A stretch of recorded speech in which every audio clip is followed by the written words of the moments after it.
I'm cow calling, and I can hear something just smashing in a wallow, smashing trees, just rolling. And I'm like, okay, that's the bull. That's the bull. Trying to get myself into position. I'm in that autopilot mode. I'm thinking wind, where am I standing? Don't get yourself tied up in a tree. I need to make this opportunity worthwhile because I don't know if I'm getting another one.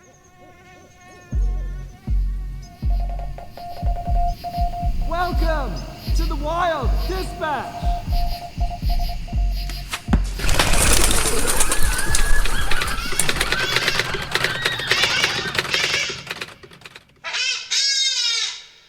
Hello and welcome to another episode of the Wild Dispatch. I'm Robin and I'm back with more skills and stories from the wild.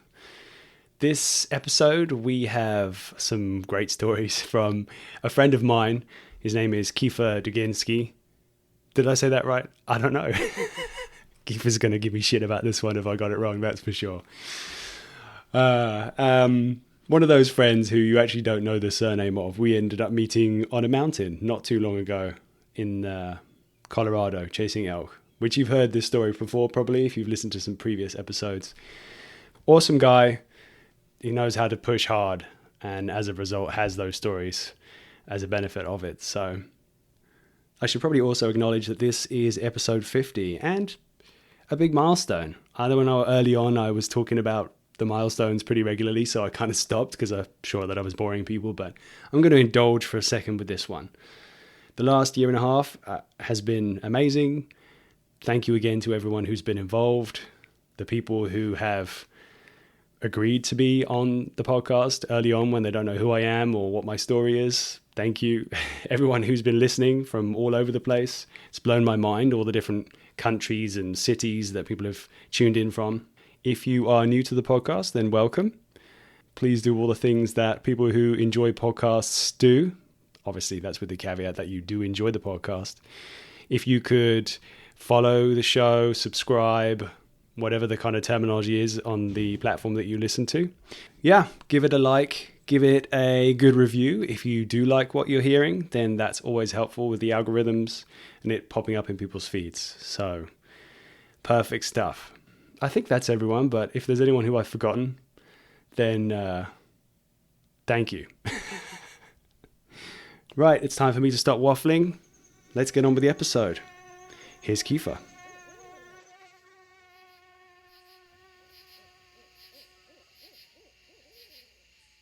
Hello, magic recording box. I hope you can pick my sound up perfectly.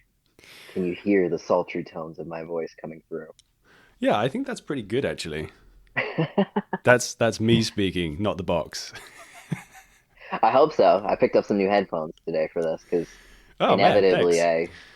inevitably I take my headphones on hunts and random things just from like, you have them in your pocket and if you're going from A to B on a trail or something like that and sometimes I just need a book or something like that to push you through that hard piece. Yeah, yeah. If I'm not, you're not listening for bugles or anything like that. So I've never thought to do that. I think I'm like a relentless optimist that there could be anything at any corner, but I guess there's like set places that you're going. Uh, it depends on what. And if I'm out trapping and I don't have a 22 slung over my shoulder to shoot squirrels, and I'm just like going, I got a sled, and I'm hauling traps on a sled behind me. Nothing's gonna be around as I'm banging through the woods anyway. So having a having one earpiece in to listen to a book sometimes just helps that slog get through. yeah. Or I'm taking it ice fishing and you're listening to something and I'm always getting, small ones like this and loose somewhere in the woods. So I've donated probably hundreds of dollars worth of headphones to National Forest. Not that they want them, I'm but sure they're very grateful. Yeah. yeah, I'm sure. There's a squirrel somewhere who's very entertained. hmm hmm Every time my phone walks by and turns on. We should probably introduce who you are. First of all, welcome to the Podkeeper. Yeah, thank you for having me. Yeah. So, we met in Colorado in September this year, which is Yes, sir. 2024, I should say, because I don't know if I'm going to put this out in 2024 or 2025 yet. We'll see. Yeah, so we met on the side of a mountain. Best place you can meet someone, I think. And you were, Sometimes when I'm driving 20 hours and in my head I have an idea of this spot that I idealized for a year, and the first thing that I see is four Arkansas hunters, and then 10 minutes later I see a British dude. It was good. It was okay. well, whatever rage you had, you like kept it deep inside because you were like whispering so quietly and you were so polite and so nice. I appreciate that. Well, there is an aspect that I think anybody understands, that you meet somebody on the side of a mountain at we were at about 9,600 feet at that point, and you know 4 miles back you kind of have a respect for that person already, Yeah, even if they're in your zone. yeah, yeah, yeah. Well, we've been up there actually just that day, and it's funny. I think we didn't know each other at that point, so we had bumped into each other and didn't really share any intel of the things that we'd experienced that day. Uh, Me and my friend Jared had just called in a nice big fat bull the whole way across the valley, and then we're too stupid to go down to try and chase him, just because I don't know. I'm a rookie. I don't know what his excuse is. Yeah, uh, yeah. but after that, we ended up. Well, I mean, I got your phone number because I was like, this dude looks Mhm. legit. He's clearly charging up this hill based on how tired Ryan, your buddy, was trying to follow you up the mountain. Yeah, I almost killed him that day, I think. And it's like your first day at the mountains and you're at nearly 10,000 feet and just charging up that thing. But anyway, we ended up, I don't know, hunting together for like a week or 10 days or something like that. Yeah. Oh yeah, I mean, I think it was at least 7 to 8 days out of the whole hunt for sure. Yeah, for sure. It was. So I guess these are the things I deduced. You are as bonkers, if not as or more like fanatical about the outdoors than me, I would say. I also know that you're like a complete machine because it was pretty hard work keeping up with you. Sometimes going up I try. those hills. You also fish, hunt, bow hunt, trap, tan hides, do everything. You've also, I think, maybe on more than one occasion confessed to me that you're a bit of a hippie as well. Yeah, We could talk yeah, about that. self-proclaimed hippie. I don't sit into, yeah, I don't try to put myself into really many categories. I want to, I think the main category I want my life to come out is outdoorsman. Yes. And that's where I go into. So, Okay. but So yeah, a little that's. help hippie too. Did I miss anything else apart from obviously the correct term of outdoorsman? Yeah, no, that's about it. That's what I would want to, I mean, obviously there's other parts of my life. There's work and things like that, but I don't even care about that as much as, like you said, just the outdoors. It's that's what focus that's what's on my mind probably 24/7 Yeah. going forward Yeah. all Yeah. the time. Where am I going to go next? What am I going to do next? It's what keeps me sane in life. What kind of work do you do? And you do it remotely, don't you? Yeah. So I'm a regional operations manager for a blood plasma company out of Dallas. Ah, yes, that's it. I've been in the industry for 13 years now, 12 years now. Um, Kind of in and out of it, worked my way up from the start, from the bottom up, and then, to where I'm at now. And yeah, I'm, 100% remote, where I do travel every once in a while. We haven't had to travel in a while, but the travel's nice that you get to see some other places, but it's not, it's work travel, not fun travel. Um, but yeah, I mean, I've lived in that life for a while, and it's the corporate life, and I think honestly that's what drove me around 2020, 2019 to I'd always wanted to, I hunted a little bit when I was younger. I had done a little bit of just stuff when I moved to Michigan, just small bow hunting with my uncle, things like that, but never a ton of stuff outdoors. A lot of sports, like I was very into baseball, very into football, things like that. Okay. Um, yeah. And then it switched over to, I think around 20, like I said, 2019, 2020, like it was more so I just started honestly hating more of the corporate life. I think everybody kind of that gets there. You were in it too. You get that grind of it's just you don't want. I don't want to be a sheep. I want to be myself. Like I said, I try not to put myself in any category. And I had started listening to Meat Eater and those guys and things like that, and just I decided that moment that it was like my life's going to be a little bit different. I'm just going to get into the outdoors, and if I want to do it, I'm just going to do it. So that was kind of when I bought Go Hunt. I bought a subscription service to know all the tags and everything. I was like, okay, now I'm going to do this and get in shape. I'm going to just dedicate my life to like, this is what my thing is going to be now. So I fully, it was more, I lived into the buy once, cry once thing of, I went and just bought all the gear, did all the things and the research and stuff because I was going to do it, Yeah. and it stuck. That's So, awesome, man. I don't think we actually talked about that before. That's cool because I totally mhm, relate to what you are saying. And it's almost the same timeline as well, which is funny mhm. because I mean, maybe it was just like 2 or 3 years before, but definitely you get to a point in your career, you're working hard, and it's like that thing where you're trying to achieve goals.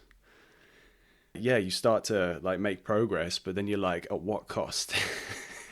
And you can see Yeah. where you're going. You're like, dude, is that the life that I want? Is that where I want to be going? Is that, also the funny thing, I don't know if other people are just better at like pretending than me, but there's a lot of people who are like, yeah, this is awesome. I am living the dream. This is where I want to be. This is what I want to be doing.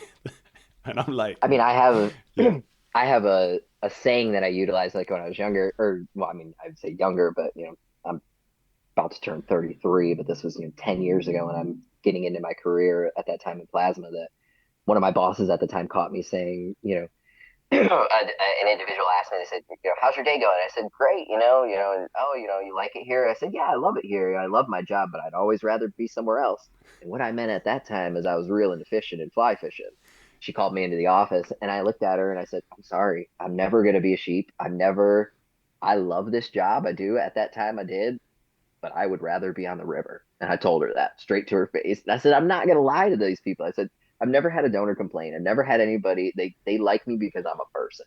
And that, I think I had always that a little bit in me, like you said, like where the individualism, where eventually, you get to a point where you're kind of fighting back at, the higher and higher you get up in those rungs of the ladder, where it's like, you yeah, got to be the same, you got to be the same, you got to be the same. And it's eventually I'm trying to break through and break out of it individually to do my own thing, eventually go somewhere and do something in the outdoors world. That'd be ultimately, oh but yeah, we'll see.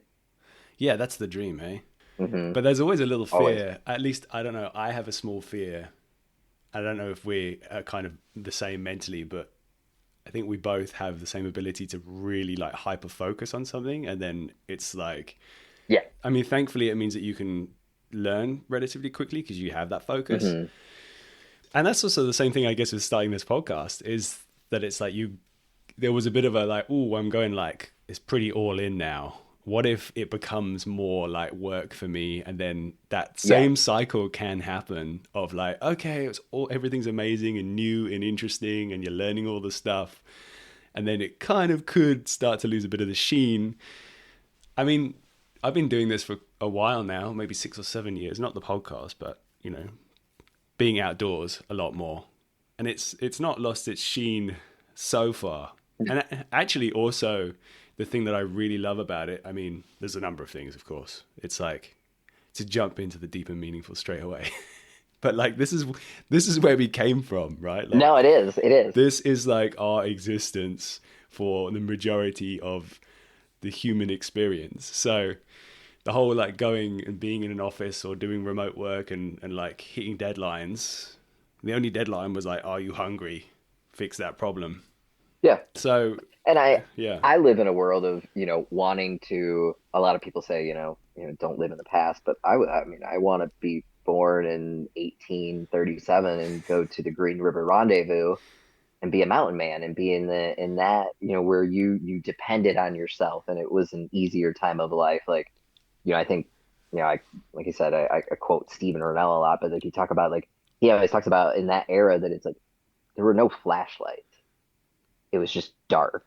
yeah, And it's just, it's that you, like you said, you depended on yourself. It was a simpler time of life. It was an era that wish I could go back to, but And I think you, like you said, it comes down to like you hunt or you fish and you kill something or you know catch a fish and you eat it yourself. There's just that primal feeling in yourself that you chase Yeah. after that every single time.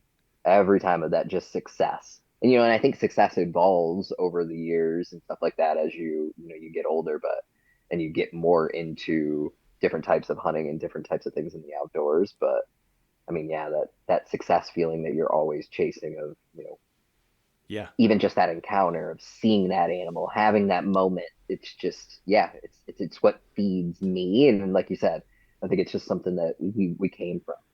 Definitely, man. I think it's also like there's such a variety of experience as well that I quite like is Mhm. that there's always something, and it's clear that this is true for you as well. But for me, there's lots of things to get obsessed with that is like adjacent to the same subject. So like right now, Mhm. mushroom season has been like blowing up here. Yeah. And it's like my wife is like, "Are you looking for a job?" I'm like, yeah." And really, all I'm thinking is like, there's a bunch of mushrooms growing right now in the property right next to me.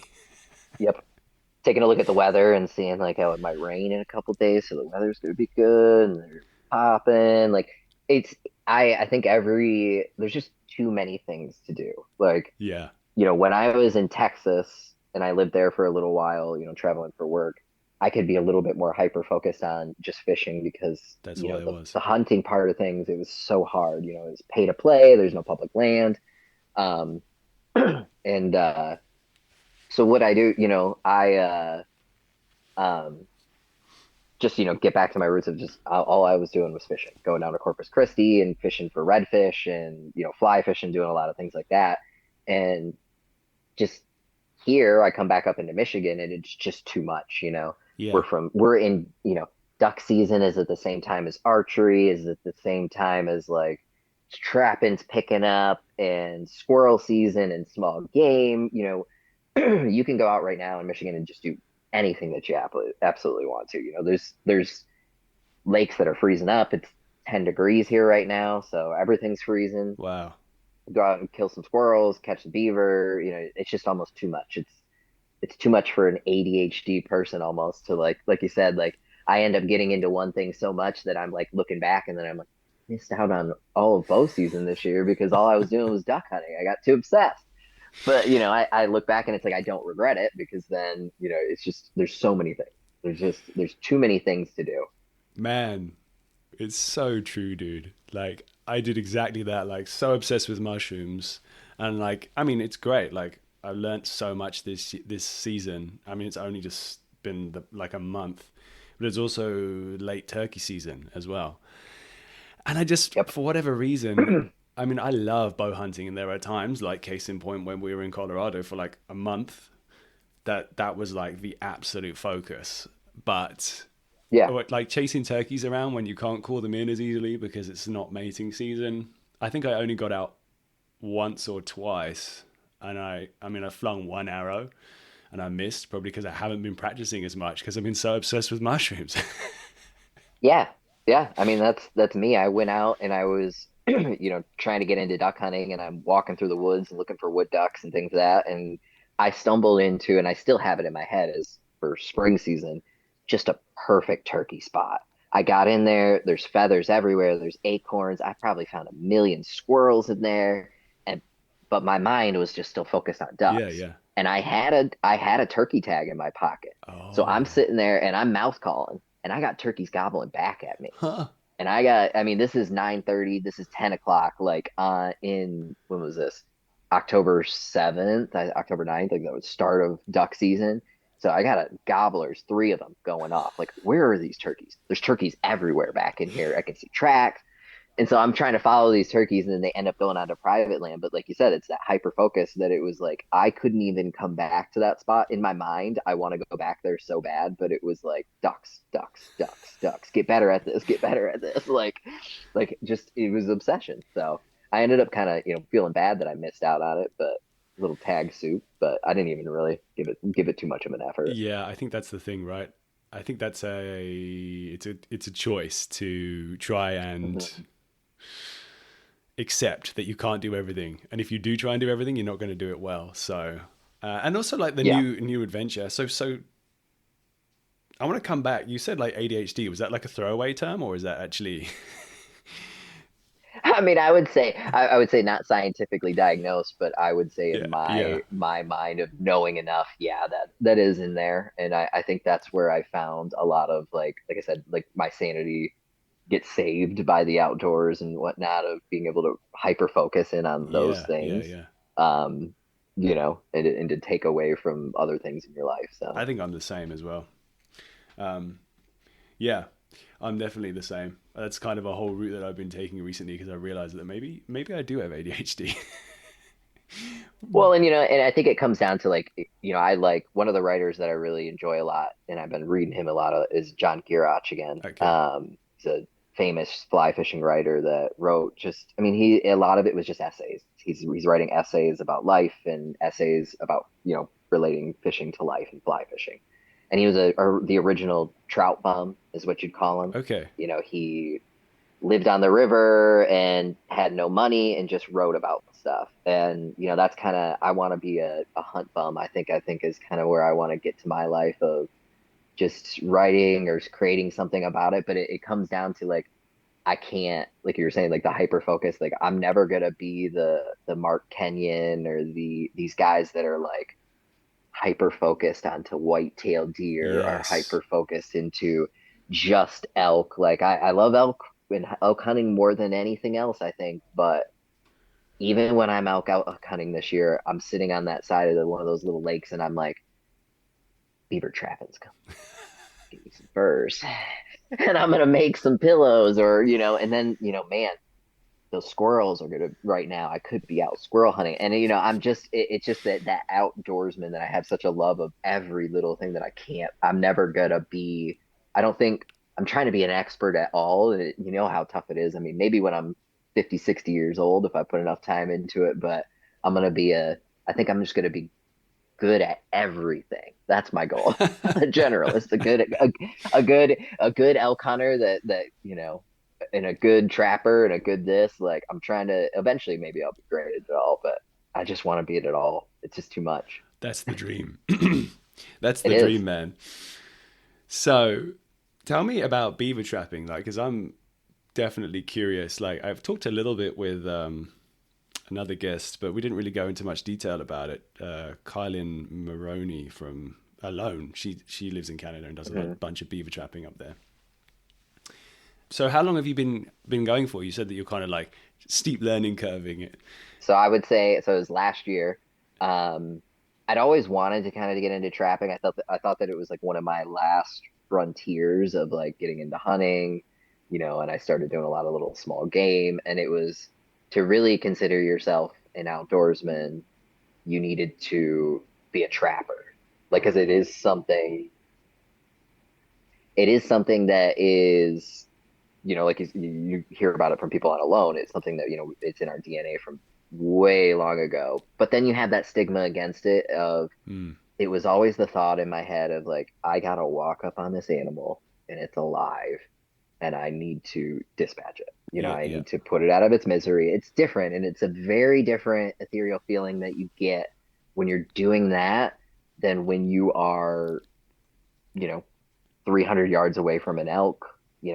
It's different when you're 10, and then you get a bow and then it's 10 yards away. Like it's that you're chasing those different feelings. And trapping's a whole different one. And I think, it really started putting in my mind of when I started getting more into conservation and learning about things. And, you learn about the hunting tag system in America, and then it gets starting getting into trappers and trappers' rights and how it really helps turkeys. And I love hunting turkeys. And so the first thing that I really wanted to get into was starting to was I wanted to dive, like you said, right into the hardest thing, which is water trapping and beaver trapping.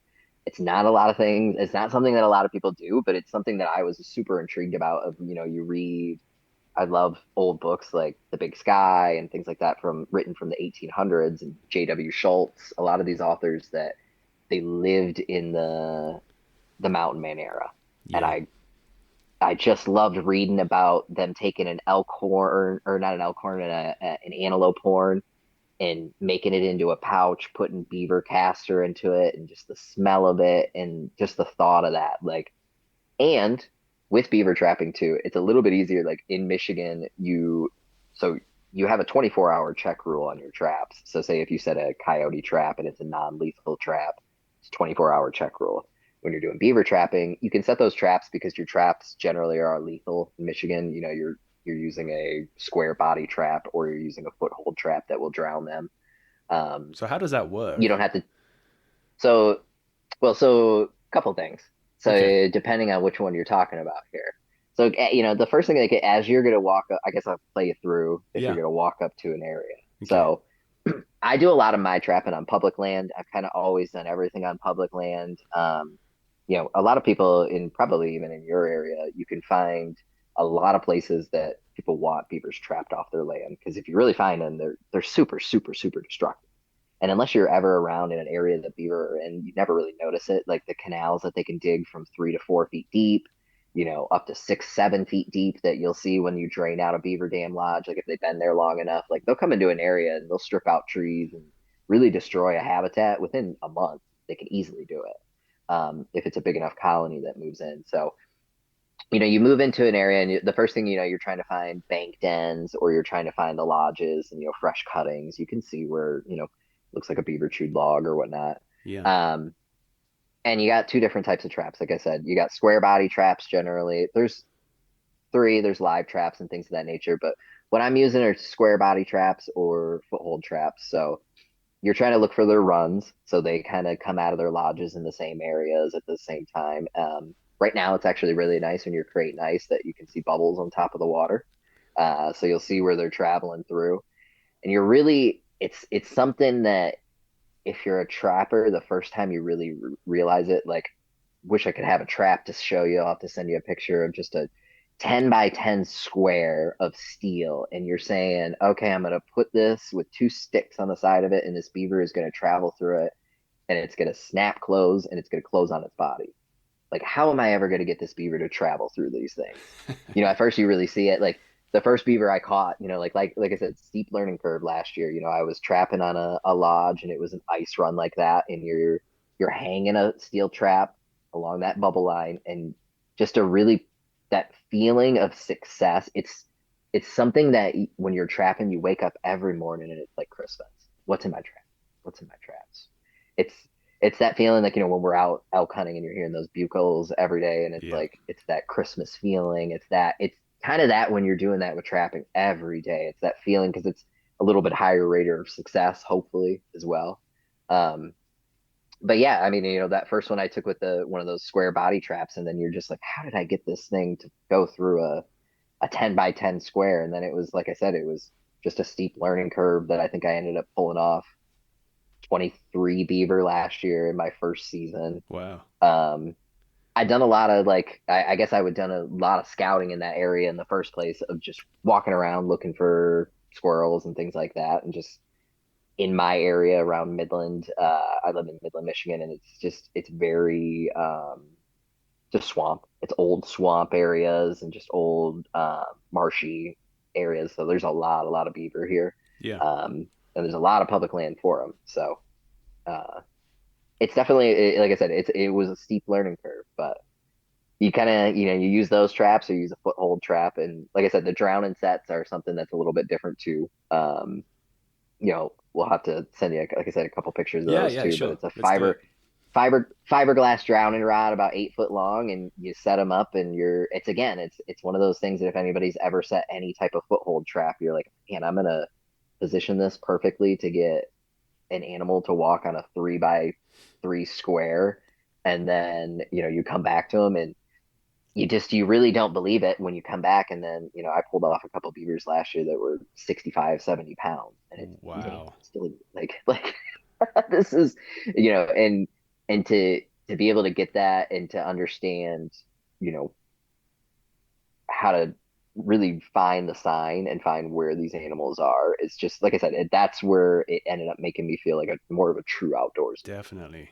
And it feels surely the knowledge that you're learning through that kind of ability to observe and kind of understand the sign around, that's got to be applicable in some ways to other stuff too, right? Like there's got to be, I mean, obviously it's not completely the same. An elk's not going to do the same stuff as a as a beaver, but yeah, I feel like that's going to grow the bank of Hmm. knowledge and understanding and sort of like process as well, right? Yeah, I mean, I think you probably noticed it is like you said when we were hiking together that my head is down about 90% of the time more so than it was up. And that catches me sometimes where I get caught off guard where we bump into things. But I especially like what we were doing, like the Colorado over the counter. If I'm not finding any fresh sign, I don't want to be there. I don't want to be around in that area. And I think like you said, the from the trapping portion of things that even expanded last year, where I even caught myself this year when we were hunting. Like I said, probably looking down too much because I was in that motion of like, I had trapped a lot last year that really find these animals, you need to be able to track that sign and to be able to understand what they're doing and understand what they're doing at that time of year where they're moving. And that's why my head's down all the time, just Yeah, looking for yeah. sign, looking for sign. And you probably, I mean, I was picking up shit constantly Oh and yeah, smelling it yeah. and rubbing it in my hands and yeah, I mean, I was yeah, constant. It's I'm always looking for that fresh piece of sign and trying to determine because I think, and then it's like a memory bank that every time that it links up where it's like, okay, I found this, piece of sign on a beaver by a beaver lodge, or I found this piece of shit, and then there was, a rub over here, and then I bumped into an elk, or Yeah, I yeah. caught a beaver there. It's, I have that memory that it's like, okay, it's stuck now. That it's like that was worthwhile. There's a lot of times I sat there and I questioned myself constantly. Like even you saw it when we were hunting, but it was just you just pick up those little moments here and there and there. Yeah, And yeah. I mean, in 4 years of hunting and 1 year of trapping, I try to put as much time and thought process into that as I can. Oh, dude, for sure. It's I remember that as well when you start at the beginning. And it's one of those things because I know there's a lot of people out there who are hunting who kind of grew up with it and it's like their family taught them and it was like just that was the culture, right? So it's just kind of it gets ingrained in you or you just like absorb it from a very young age, all the kind of details and that sort of stuff we have to learn real quick. Hmm. But yeah, you just kind of have to figure it out as you go, don't you? Yeah, it's tricky. But I think I think as like, what is it?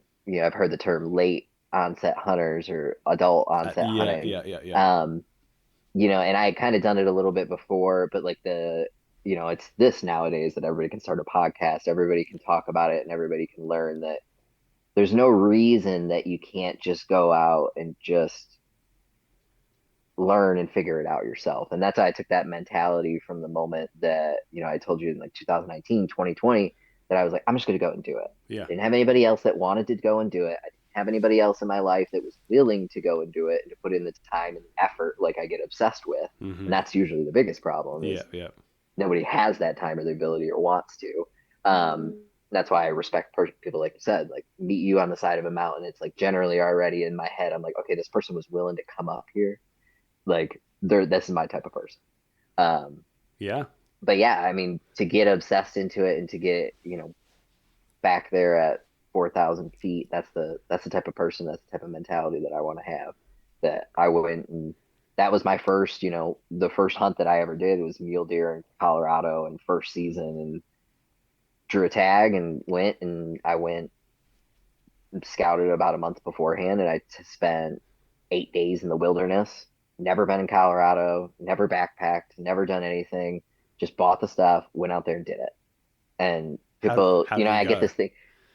Great. I mean, I was fine. I mean, I woke up. I have a tattoo on my arm from a moment in there where I woke up, and this is like I think a couple moments in my like core moments in my life of like keep me on my path of like hunting, and it was I decided to go and do that. I went and scouted, and I 5, 6 days into this trip, I'm sleeping in a teepee tent at 10,000 feet.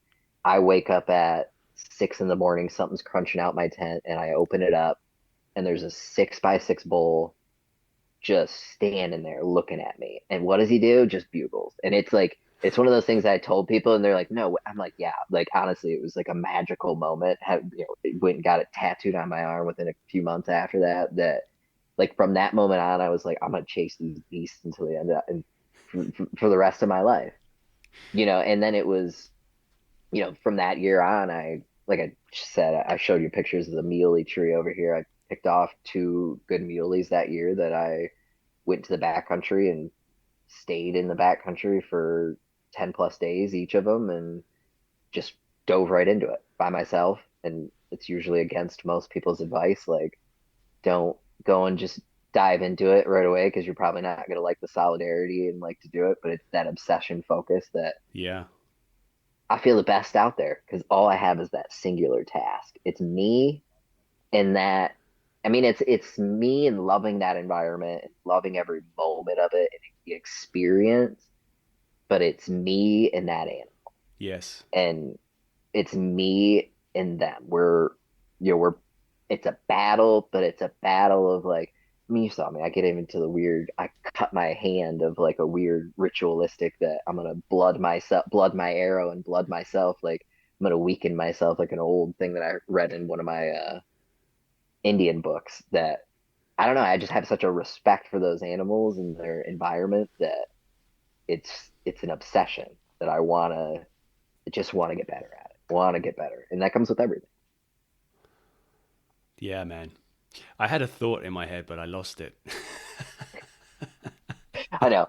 We get on the tangents. This is how it was when we were in Colorado too. We'd sit there and you and I would start getting into real like life talks all of a sudden. Then we're like, oh man, Wait, there's what a are we bull doing? bugling over here at the left. We need to probably go chase that. We are hunting. Like I mean, I think it's it's so hard to find people that even want to talk about hunting from a life standpoint and how it changed their life. Like I mean, it's one of those things that like I'd say hunting even saved my life from a perspective and a way that it's mentally and even just physically Mm, of and I just finding other people that want to that love it that much is just tough. There's a lot of people even around here that are yeah. they're whitetail focused and they're this, but they don't understand the true aspect I think of adventure.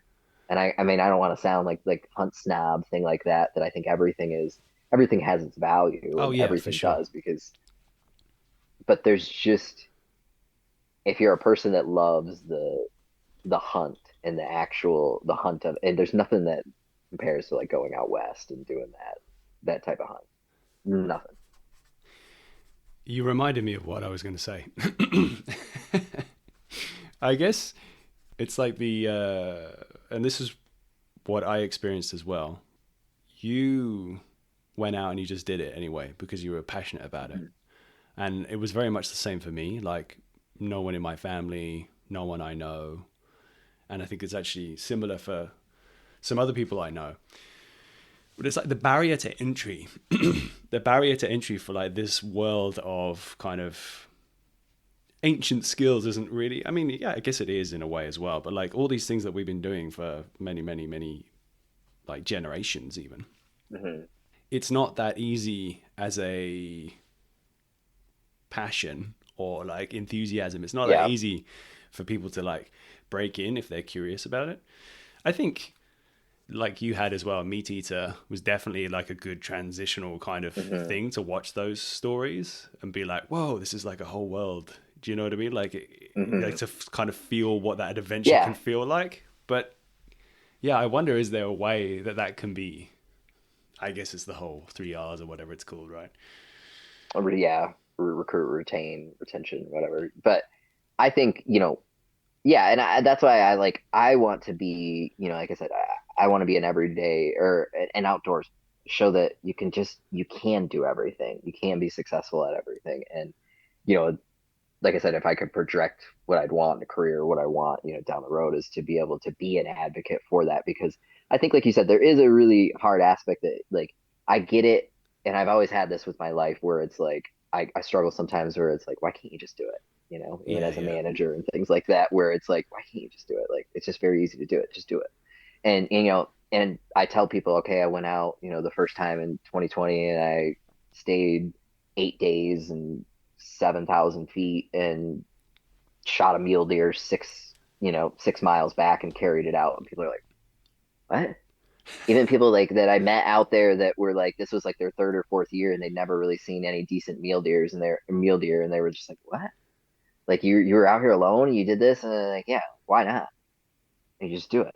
You just do it. And that's how I think I just have in my head. But I think honestly, like there is just such a, that if you do want to do it, just there is, I would love to be able to, like you said, convey that more so to people that you do, yeah, you can go out there with that $1 million pack and you got, I mean, I have all the gear and I've been lucky enough to be able to have all the gear, but some of my favorite gear that I've had for 6 years, I bought off Amazon or I bought off, whatever. I mean, there's the guys that go out there, like I said, there's more people that are killers that go out that, wearing blue jeans and, a flannel than myself, and or have the same gear.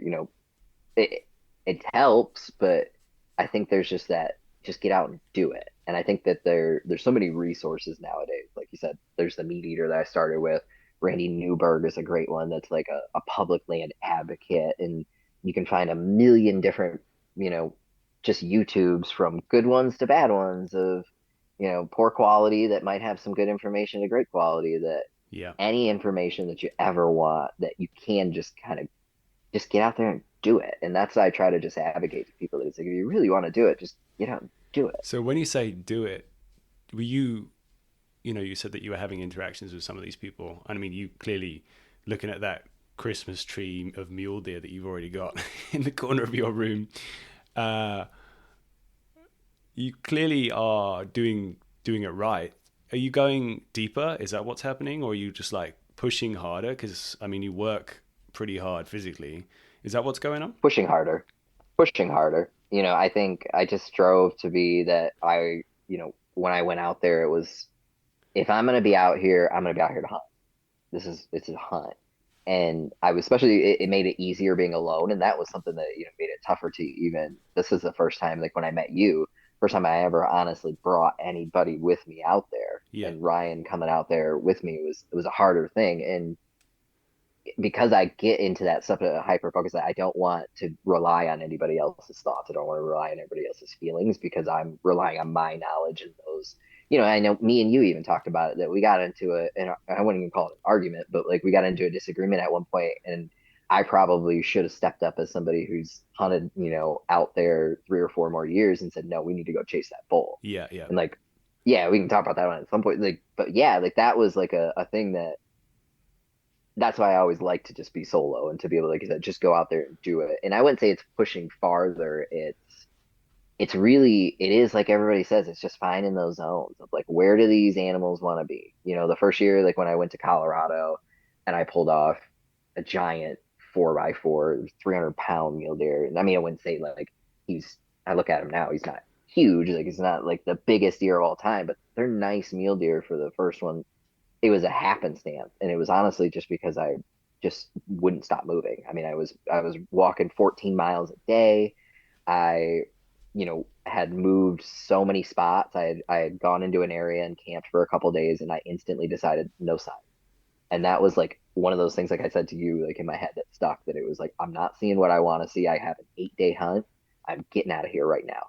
I have a bunch of other things on the map that I had e-scouted and whatnot, and had driven around earlier in that year. And so I went to a different area, and that first night I instantly saw a sign, I instantly saw deer, and I was like, okay, I'm going to focus in on this area.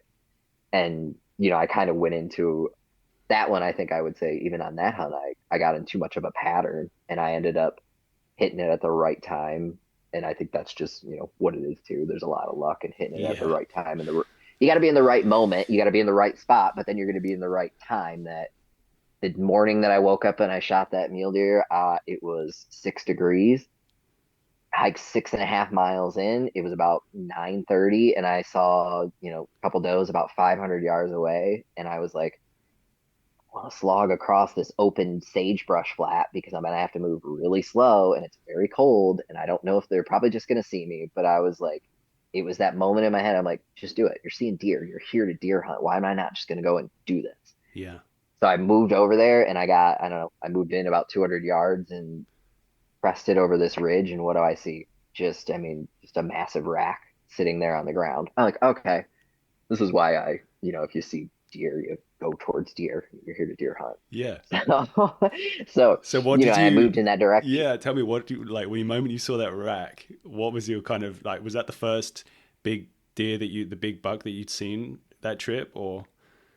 No, so I had honestly like the day before I was moving towards an area that I had come around there was a lot of it was a BLM land in this tract where it was just all sagebrush flats, and then you have these very deep ravines that are just old, river bottoms.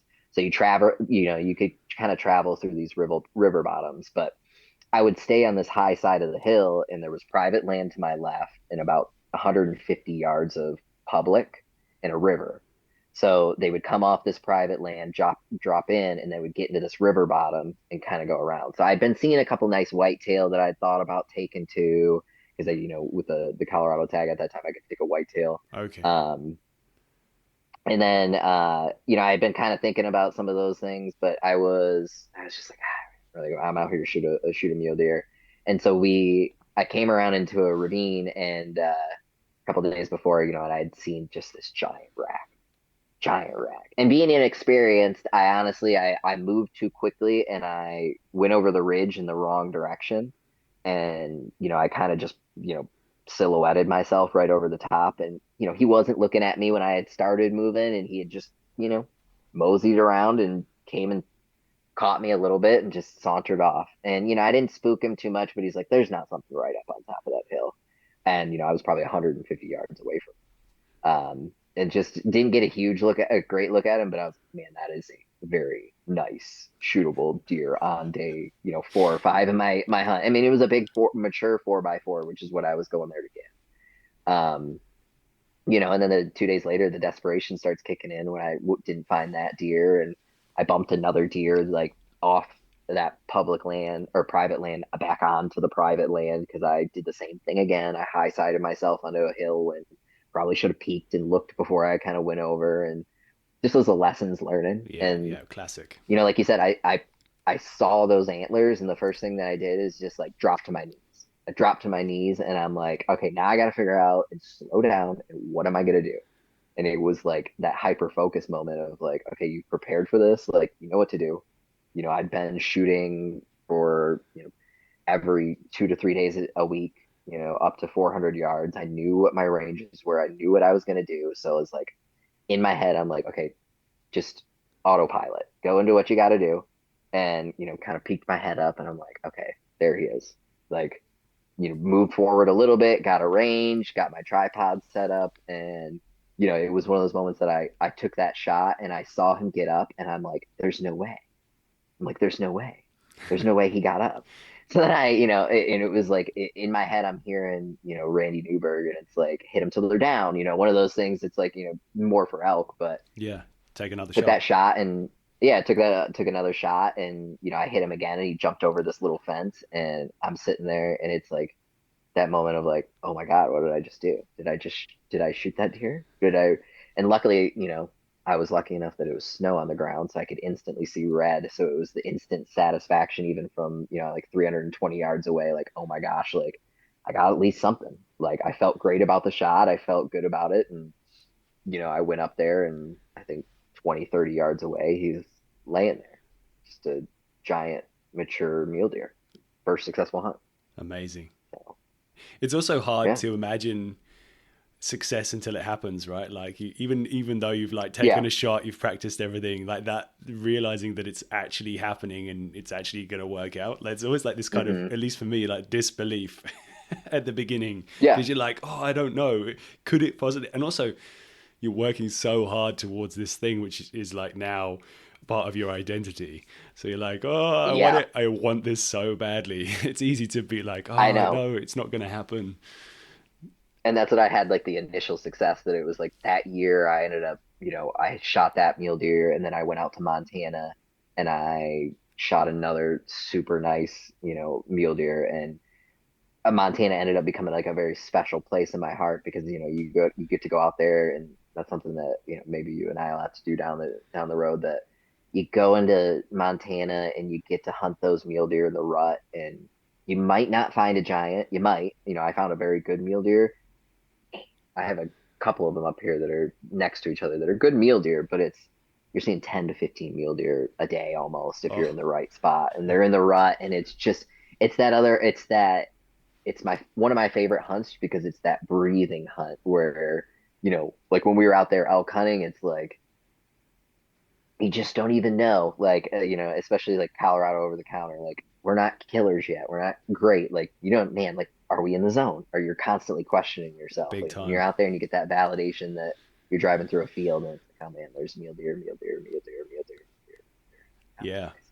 That's a It's nice feeling. it's nice being in a place where you have like the opportunities all the time. I mean, Hmm. it's a little different in where I am in California, because just finding the animals is kind of, and that's an experience thing too, but finding the animals is a big part of the challenge. So yeah, going somewhere where you can actually, this is the right term, but like learn your hunt craft in the actual like stalking and the making the moves and making those choices so that you can make those mistakes. Like you're saying, like, oh, I blew out this one and I made that mistake here and I made that mistake there. That's how you learn, right? That's how you can learn Hmm. fast.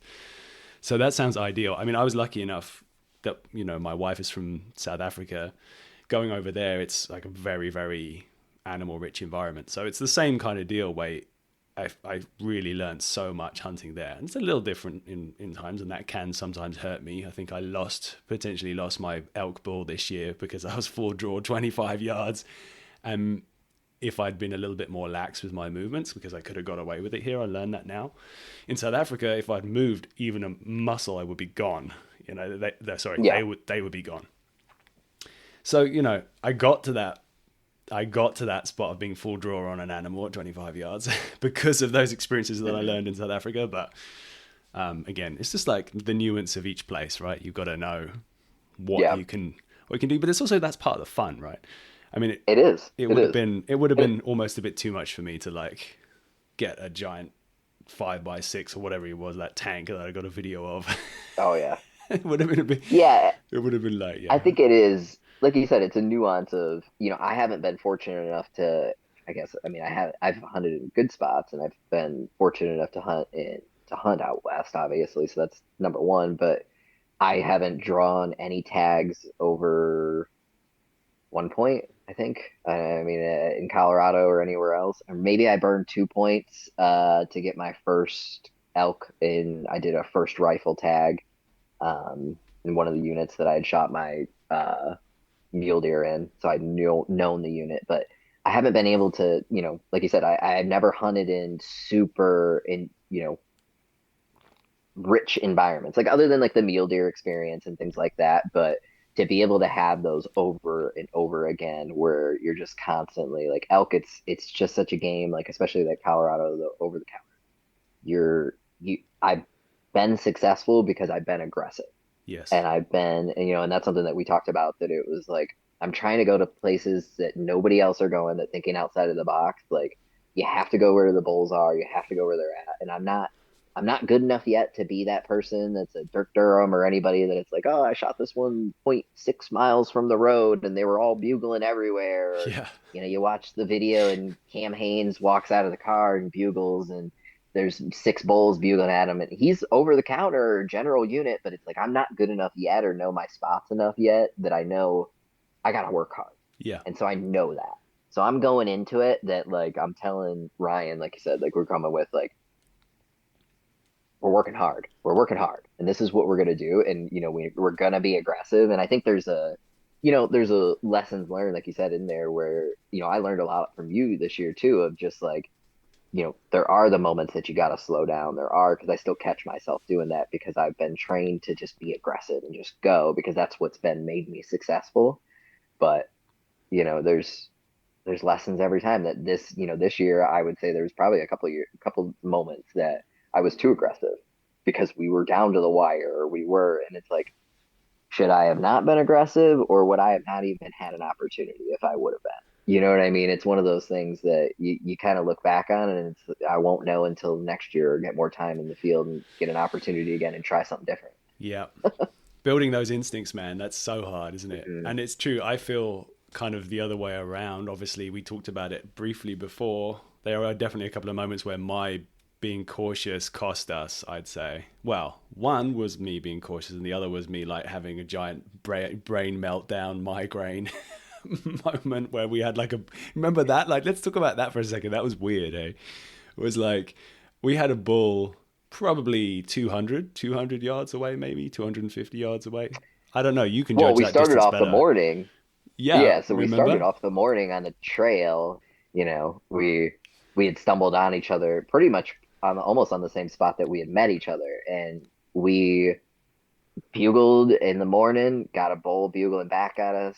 He ended up going over the ridge. We've been playing with this bull. So then we get another bull bugling at us down in the meadow. We go down there, and yeah, that's when we got, I would say we were probably, if he was in the corner there, we were probably 150, 175 yards away from him. Okay. Um, Yeah. easily playable distance for sure. Yeah. So I don't know exactly what happened, but it was like we were close and we were like making a plan. And I was saying something to We sat you. down on that log. Yeah, we kind of just sat down on that log, and you and I were talking. And I think we you put on face paint camo, and then you were grabbing your GoPro, is what you kind of wanted to do as well. So you wanted to kind of get prepared and whatnot, and yeah, I think it just kind of hit you. And the thing is, I felt like I was continuing the conversation and saying something to you. And I like said, I don't remember what it You was that I said a was saying. sentence. You said a sentence, and I don't remember particularly what we were talking about, but I think I don't remember what it was. And you said something to me, and I just looked at you, and it was like pig Latin almost, where there was like a formation of words, but not. And I kind of just went, "What?" And like, it was that moment in my head. I knew too. I'd had enough. Like, I mean, I'd had enough schooling that I knew. Like in my head, I was like, "Man, a stroke." Like in my head, like, "Are you okay?" Like, You looked pretty chill, but because I remember seeing you and you were like smiling at me, but you looked at me like I was joking. It was like, because that's what? what I Because thought at I first. and I was Yeah. confused. I'm like, why did he not understand what I was saying? And then I think I tried to say something again, and I was like, oh, I can't speak clearly now. Hmm. But yeah, thankfully it was just a migraine, like I think it's called a prodrome or something. But I think, yeah, my apologies on that one. I think my brain let us down a bit on that stalk because I was then, yeah, trying to stalk with a big visual aura or something going on in my vision. Yeah. So I'll let you take the lead on that one, but I don't think I was helping too much. We did go a little bit slow on that one, but I think, because I ended up having an interaction with that bull it was pretty much I think it was the last day. I had an interaction with that bull, and I pretty much got actually thwarted more so by a moose, but the moose that we had seen a Oh, couple that days before. giant But moose. I, yeah, he crashed in and thought I was trying to kill him, and, you know, but I think that was the same bull, and it was one of those moments that I don't know if anybody's killing that bull unless you're extremely good and you're catching it at that right lucky moment because that bull, it was so thick in there, so nasty and wet that they knew what they were doing. And I met those hunters later on, and they said that they had seen that bulls in there, and every year that they've been hunting in there 20 years, and there's always bulls and elk in there, and it's like you can never catch them because it's so thick and nasty, and it's one of those things that it's like I have fear of missing out where I need to go to the next ridge, I need to look to the next spot, that someone probably could go in that area and kill a bull if they sat there for 10 days. And they sat and just waited and It's so waited and hard though. waited and were patient and had that more, but that's not my game. It's Uh-uh. not my game, and it's not because maybe if I was in an area that I knew there was more opportunity, but like, we're in an area where there was probably more bulls than we thought, but at the same time, you're getting three bulls that are really answering back to us. You gotta just make that opportunity. And you Yeah. know, And if they you, just I think it was one gently, of those ones that, yeah, moonwalking out from yeah, the side. They were, weren't they? They were just yeah. kind of And I mean, gradually could we moving have away. ran in there? Yeah. Could we have ran in there and tried to get that bull that day? You had the migraine, maybe, but at that same time, we'd bugled at the other bull. It was probably 9:30 at that time. The wind was okay. We didn't have great wind. We didn't have a great setup of how to get in there and a knowledge of where he was at because it's so hard to move through that stuff that it was one of those things that I'm sure if you put a Remy Warren or you put someone in there that knows exactly what they were doing, they probably could have came up with a better game plan. But my game plan, if I'd have been solo, is I'd have rolled in there, me being a 5'8", 145-pound person, I'd have moved in quick as I could, and being small and just cow call, cow call, cow call, cow call. But, who knows what that would have done? It worked. I did that same thing on that bull a few days later, and I might have had an opportunity on him, but I had a moose come in and try to kill me at the same time.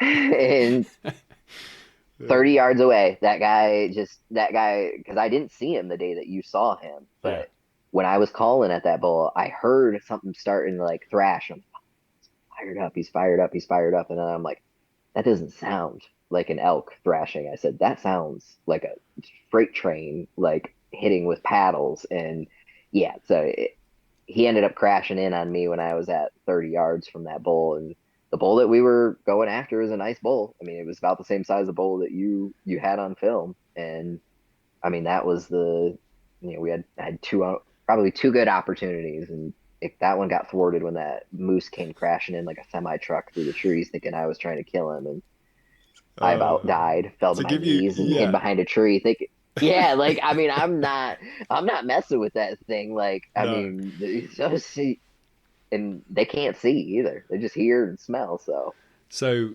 to give like extra little context, I had seen this bull, so I'm laughing because I know exactly how big that moose bull is, and I was lucky enough to see quite a few when we were chasing moose earlier in the month. And I saw quite a few bulls, but that guy was an absolute beast. And I remember it was like the day or a few days before that was the first time we got to that kind of little marshy, meadowy area. And mhm. you were like, I'm going to go up and get to this spot. And then I like saw something kind of in the distance, but I think it was because I decided to stand on a log at some point, and I stood on a log, and all Yeah, I could see were these tips, this like shape, and it just looked like two like satellite dishes with tips. And I was like, what am I looking at here? Like, is this a shed or what is it? And then I like looked through my binos and I was like, oh man. I think it was then I like stood up a bit higher on my tippy toes and I just saw this like the biggest moose I've ever seen. And you're like crawling in its direction pretty and I was 'cause, yeah. So I'm crawling, yeah. yeah, and I look back, and all of a sudden I'm seeing you doing this to me, and I'm thinking I'm crawling up to the biggest elk of my life, and then Yeah, yeah. like, Like raise, I was like holding my hands up like dishes, but obviously that also looks like antlers. We realize now. But man, I was trying to just warn you because I wanted you to see it so you knew what you were getting into. mhm, But it ran. I was surprised by that. Yeah, it ran. Like it actually like fully bolted, and I didn't move that much. I think I just made a tiny mhm. noise or something, but like I just wanted to get your attention. But it bolted.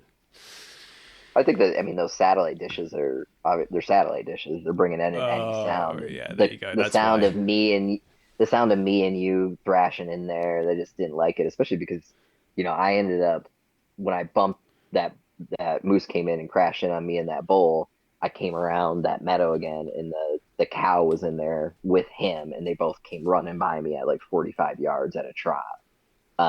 So I had another good view of them, but yeah, that was their home, and that's where they lived. And there's some Yeah, big old moose he's in there. hanging out. He's just hanging out there. That's his terrain, man. So Yeah, yeah, we gotta let him. He can own it.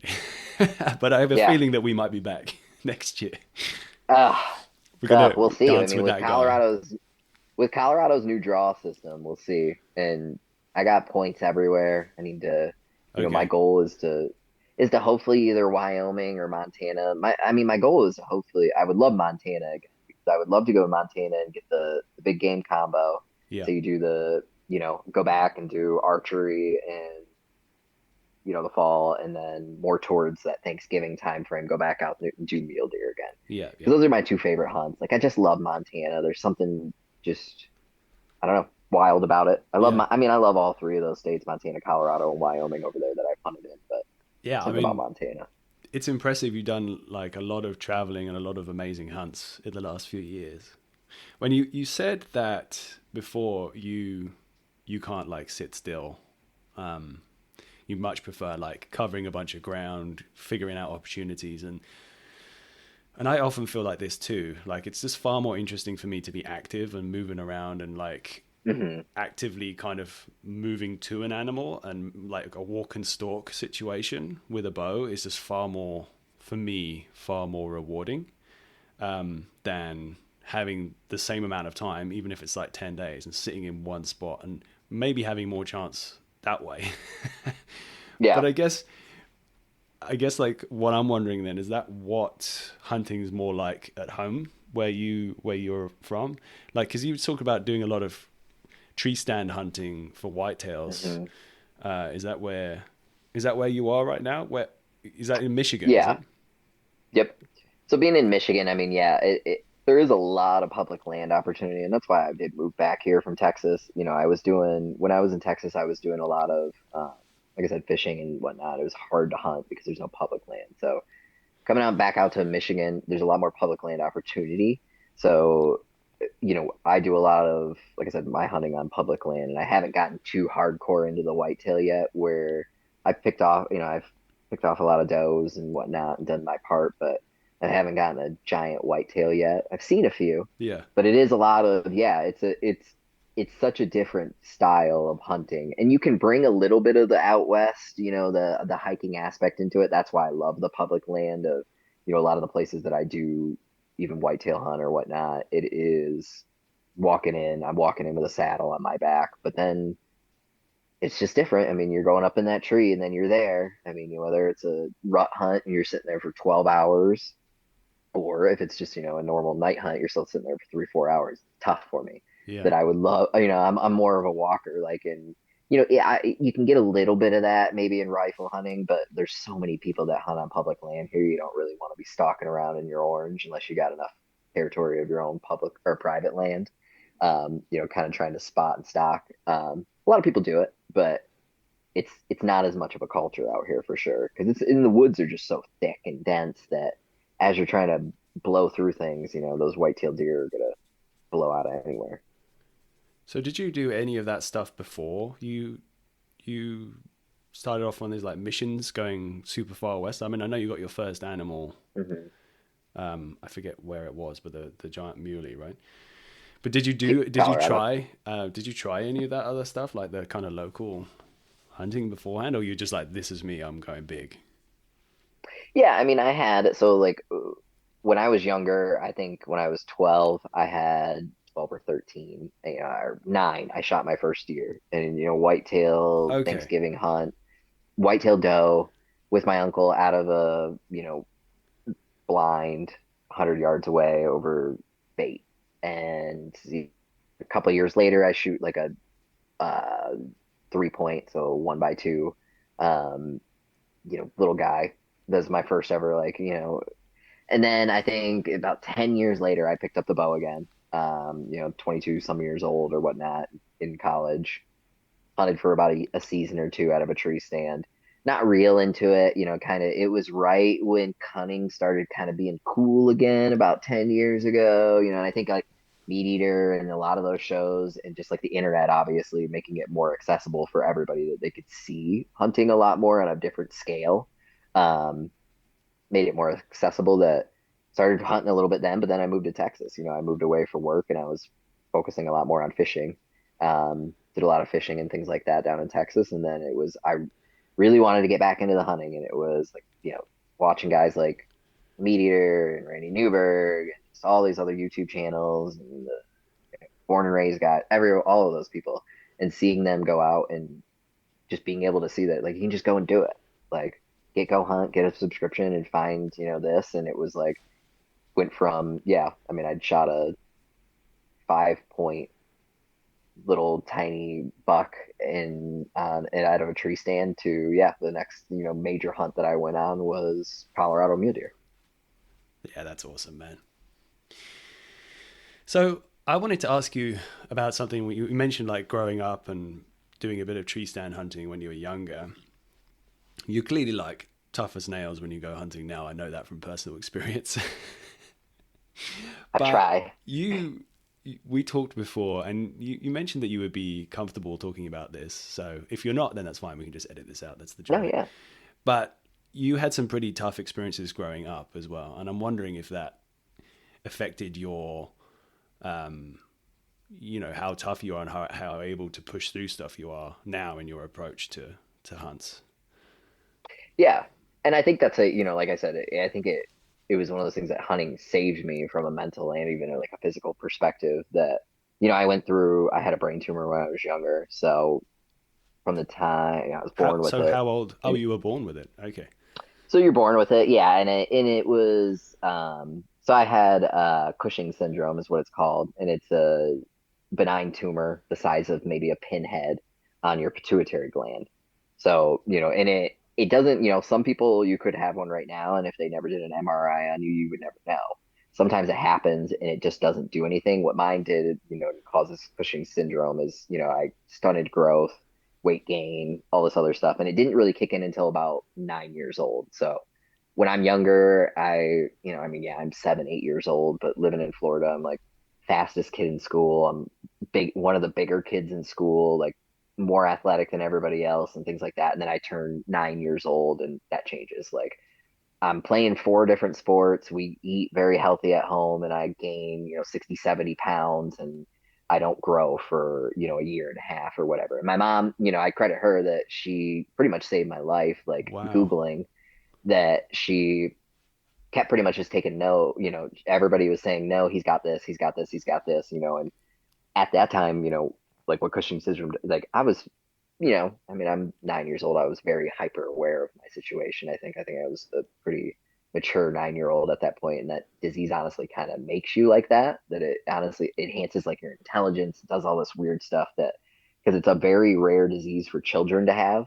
Um, it's more so like in adults they ever have it. It's never really kind of subsides in children. So I ended up getting a lot of tests done on me where you're in an MRI machine and I'm doing memory tests before and after I get this out to see if my like intelligence increased or decreased and all these other studies because they didn't know anything about it. So like at that time, my mom is pretty much fighting to know what's wrong with me. So it goes on for, 3 years and I'm getting poked and prodded, and it was just one of those things that it was just normal. And I don't know. I mean, and I look back on it, and like a lot of people are like, "Oh, that's kind of traumatic," and I'm like, "It is what it is." I guess it is. I mean, It's maybe like, yeah, that's it's not the. that's your world at the time. It was my world at the time, and could I would I go back? And yeah, I mean, yeah, could I have been maybe 6 foot tall instead of 5'7", 5'8", maybe, but like it is what it is. It led me down a path in my life now, but yeah, I mean, I think going through a lot of that and then coming out of it on the other side that, I always loved sports and things like that, but you end up having going through that. I wasn't as good at sports as I probably could have been if I, would have been fully my whole size that I could have grown up to be and all this other things that, you get to a point like I get out of high school and it was you don't have sports as much anymore. What are you gonna really get into? I'd always golfed and done all these things and it was I don't know. I think I ended up getting into the hunting thing that I was at the time I was overweight. I smoked cigarettes and things like that, and I'd been trying to get healthy and get back into things because with that disease it screws your hormones up, and from that time on it was harder to lose weight, harder to do whatever. That when I ended up choosing to like get into hunting, it was like okay, like if I'm gonna do this, like there's gonna be no excuses. Like I'm not gonna, I instantly started eating way healthier. I instantly, quit smoking. Instantly, just it was like you said, that hyper focus, and it even put it into that it was like I am not going to let even what happened to me before, like let this down because it's not even a possibility. Like I can go and do this. I don't care, what happened before. Like it's Yeah. I'm gonna just hyper focus into this. Yeah. Respect, man. That's cool. I wonder, was it? You said it was about 3 years. Was it a situation where people like professionals weren't kind of agreeing that you had what you had? Was that the kind of Yeah. deal that like it took a while for them to kind of be on board that's what your Oh yeah. situation was? Oh yeah.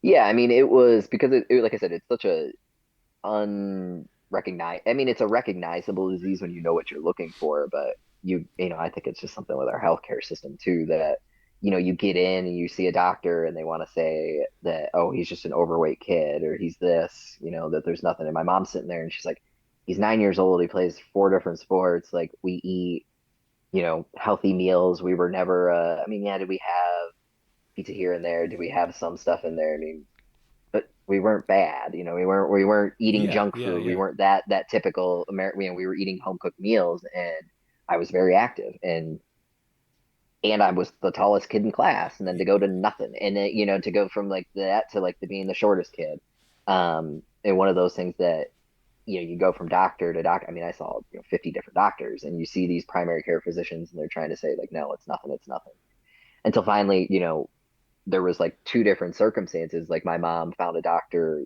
here around in this area that he was finally the first one that listened to her and was like, yes, there is something here that's different. And like these people are dumb for saying it's all these other things. There was hundreds of different things they were trying to say that I had or whatnot. Um, and she finally found the one, and it turned into me because it's a disease that ends up, really affecting your hormones. I'm 9 years old pissing into a jug at home for 24 hours straight and then sending them off to a lab, and I'm doing that for 2 days straight. And then I'm going and getting my blood drawn for 24 hours straight every 15 minutes, things Wow. like this to try to really catch this disease because, the hormones spike at different times and you got to know. And just kind of our healthcare system that you got to have this to be able to get to there, to get to this MRI, to get to this, test, to get to this test. So it's like, my mom just fighting through those benchmarks to get to that next person or that next test to the point where she found this guy around us. She ends up finding pretty much the world renowned surgery on the or surgeon on this type of disease. And he technically works with the world renowned endocrinologist on the disease as well at the University of Michigan. So these two guys kind of work in tandem together. And, my mom calls this surgeon every single day. So like we pretty much had to get a referral into him before we could even get into this endocrinologist. And she's calling him every day, or not every day, she's calling him every Wednesday, I think she said at noon for 6 months straight. She'd call their office and say, will you see my son? Will you see my son? Will you see my son? Will you see my son? Until finally, she said that she recounts this in my mom and her very my mom's way. She'll recount it in the same way that she called this one Wednesday and says, and she hears the doctor in the background, is that lady about her son again? Tell her I'll see him. And so then, I think a week later, I'm down at the University of Michigan, and I still remember it that I'm sitting in a room with this doctor and then the endocrinologist. I in that meantime, I had taken an MRI. They shoot me with some dye. I do an MRI, and then I'm talking to an MRI or talking to these guys, and they pull up and they go, yeah, he's got Cushing's, and they were like just instant. And it was like the first meeting of them, the first 10 minutes, we're like, we're pretty sure, like we're gonna get him in here. And from that moment on, it was like, I think I went through 3-4 months of tests where I was in the University of Michigan in this endocrinology lab. I mean, I was kind of treated like a king because I was the only child in there because it's a rare disease. So like this doctor who was like world renowned wanted to study me and everything like that. So super nice guy. Um, but yeah, so I mean, it was in there, and I'm pretty much a pincushion. I'm 9 years old, and I'm laying in there and getting blood drawn from me every 15 minutes out of the same arm for 2 days straight, and ended up getting into, was it when I was 12 years old, they took it out. So pretty much, I think it was about 6 months after they discovered everything and really had a pinpoint. I ended up having surgery, so it's called transphenoidal. Went up my left nostril, and they drill through your sinus cavity, and they just pretty much just take a little pincher and they just pinch it off. They Wow. kind of cut it out of there, pull it out, and then yeah, it's over with. And I got tested for maybe 5-6 years after that to see if there was any regrowth or anything. But yeah, I mean, it's one of those things that wasn't really studied for so long. It's been a disease that's known forever. That there are studies that are going on now that, at the Boston University and some other things like that, that they try to look at people like myself that are 30 years down the road from these surgeries, from having this disease, did it because it's such a hormonal based disease that changes your hormones. It changed my HGH levels, which, I couldn't grow. It changed, like I said, like the cortisol levels in your brain, which are going to change, how your brain develops. And that, typically people that have that as a child, they end up becoming more intelligent, and then they end up becoming less intelligent when they get it taken out because those hormones are gone. Huh. So that's why I was going through even those, tests and stuff like that. Your memory changes, your personality changes, and it depends. So they've even gone as far as now there's, bunch of trials and things out there right now that they're trying to do tests and see to still see. So it was one of those experiences, but Did you experience like any significant changes? Was it like after the operation you felt different, or was it like a gradual thing that happened that things kind of ended up feeling different for you, or did you start growing? I mean, ish. Yeah. I mean, ish. I lost a lot of weight, and there was a lot of physical changes right away. So, I mean, it makes you have like a moon face, so you kind of have a really round face. It's a thing called a buffalo hump, where you have an extra fatty pad on the back of your back, like Uh-uh. right above your shoulders and whatnot. Um, One of the biggest things is, I was really into football, and it was seventh grade, football, but I was, prided myself on, like you saw, like being the toughest kid, from the time I was younger. Like I was not going to be beat by anybody, from endurance or whatnot, to the point where, I'm laying on the ground crying. And that's like when my mom and dad knew, like something's wrong. Like I'm crying because my back hurts. And, come to find out that this disease makes your bones so weak that I had stress fractures in my back. And I was like playing football with stress fractures in my back, like as a kid. Wow. Um, and a lot of that just got better. You know what I mean? It was just the hormones, that I lucky enough that I was still at that age, that it was before puberty enough. I was 12. So it was just kind of getting right there that, like, I had done tests that like my growth plates hadn't closed, but they hadn't closed, and they'd closed enough that I couldn't get, like, I was hoping they were gonna give me HGH and testosterone as like a 12, 13-year-old. They were doing studies to see if that would help like my growth spurt back up. Man, that would have been cool. Would have been steroids Did they decide at against 12 that? years old, and who knows where that would have gotten. But yeah, I mean, they did some tests like that. But I mean, a lot of that stuff just got better. I mean, from the mental aspect, I don't think I really saw anything. I mean, I ended up turning into a teenager therefore after that. And did my, like, intelligence suffer? No, I don't think so. But did I become more of a probably a younger jackass at that time and like a smart ass? Yeah, but was that something that was probably, just in me? Probably. I don't think that was anything that was taken out of me. It was more, like I said, like the physical aspect. But then, it was something that I think I struggled with after that, that I kind of even used it as a crutch, where it was like I didn't, I lost a little weight, when I was in high school. And I didn't go to a big high school where, we were put into sports and you're in a conditioning program or anything like that. I'd yo-yo and weight or whatnot, and just like that self-confidence piece, because I'd always had that. And then it got to the point where, like I said, like, when I chose to hunt, that it was like, okay, you can just do this. Like, there's no reason like that's going to even hold you back from, you being 12 damn years old, having a brain tumor. Like, so then, I took that time, and I had gotten, pretty in shape a couple of years before that, and then let it lax, that I just, took it on. And it was like, okay, you're not going to do this again.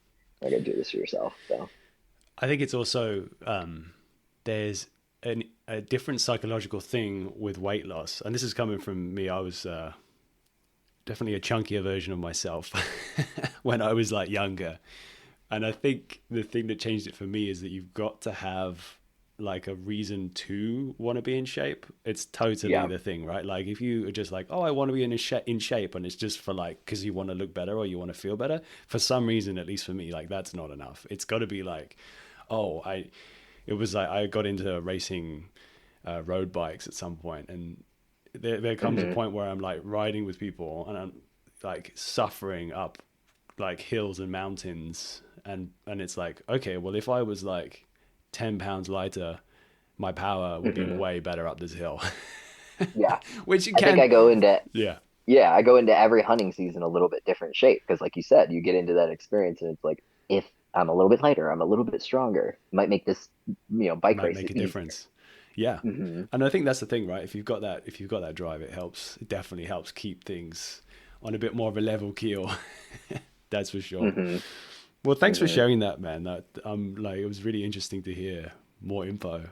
It's like a fascinating Yeah, I mean, story. it set me on a different course in my life. I look back, and there's like, yeah, there is a lot of stuff that kind of did, and that was one of the major things, to have that happen at 9 years old, to have aspirations of being I'm the biggest, most athletic kid, and I'm on that trajectory. Like I could do some decent stuff in sports or whatnot.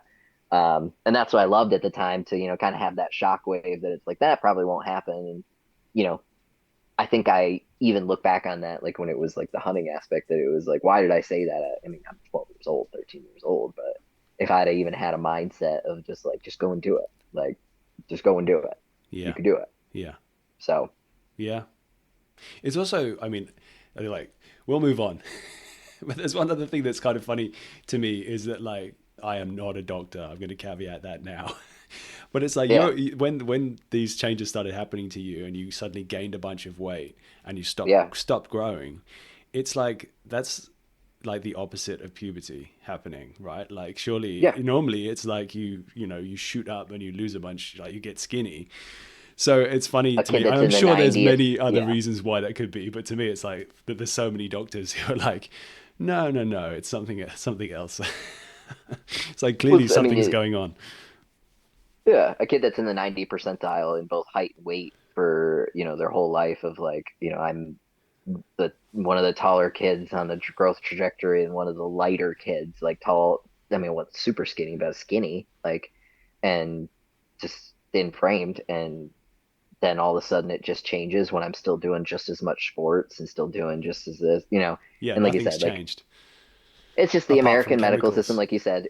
Yeah, it's finding, like it took my mom finding the right person and the right person to talk to. And if you get a different parent, you get a different, situation there where, yeah, we weren't wealthy by any means. We're, lower middle class, but you get somebody who's even lower class that didn't, at that time, luckily my mom, the internet was just coming more, I guess Google was becoming huge or bigger at that time. And my mom just sitting there Googling and Googling and Googling. If you don't get that right person, sometimes you don't get those figured out. And it's still the same way nowadays. It's almost sad. Oh But man, I mean, you're lucky. I mean, I go through that and I can even admit, even on here, that I probably I haven't been to the doctor in years and I'm someone that had brain tumor, and honestly, it's just because I don't like that system. And if I feel sick or I have something going on, I'm going to do that research myself and then try to, kind of get into somewhere and try to find that right person that's like, okay, I think I have X, Y.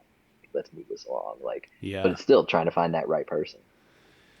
that's a good I point. was just lucky enough to have it. Yeah, a good thing to think about, right? Because you can easily just get passed around.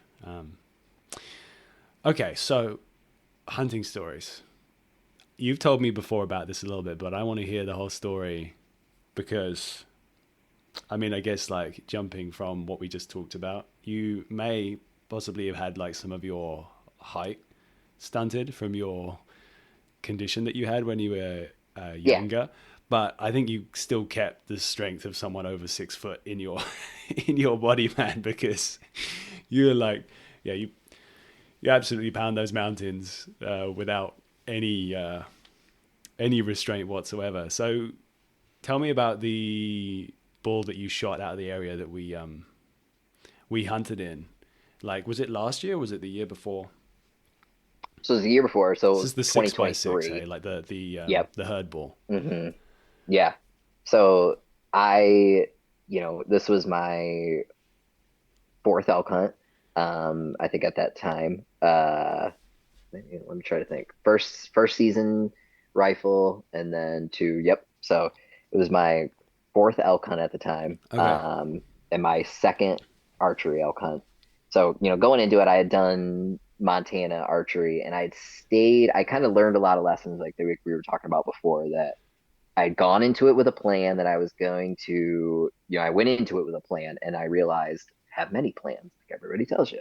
Went into it, got there, it was dry, it was not exactly like I wanted it to be. And, I had said that I'd only e-scouted this area. So got in there, kind of learned that lesson, took that into Colorado the next year that I kind of got stuck in that area in Montana. I had met a couple guys, hunted in this area, and I probably should have moved.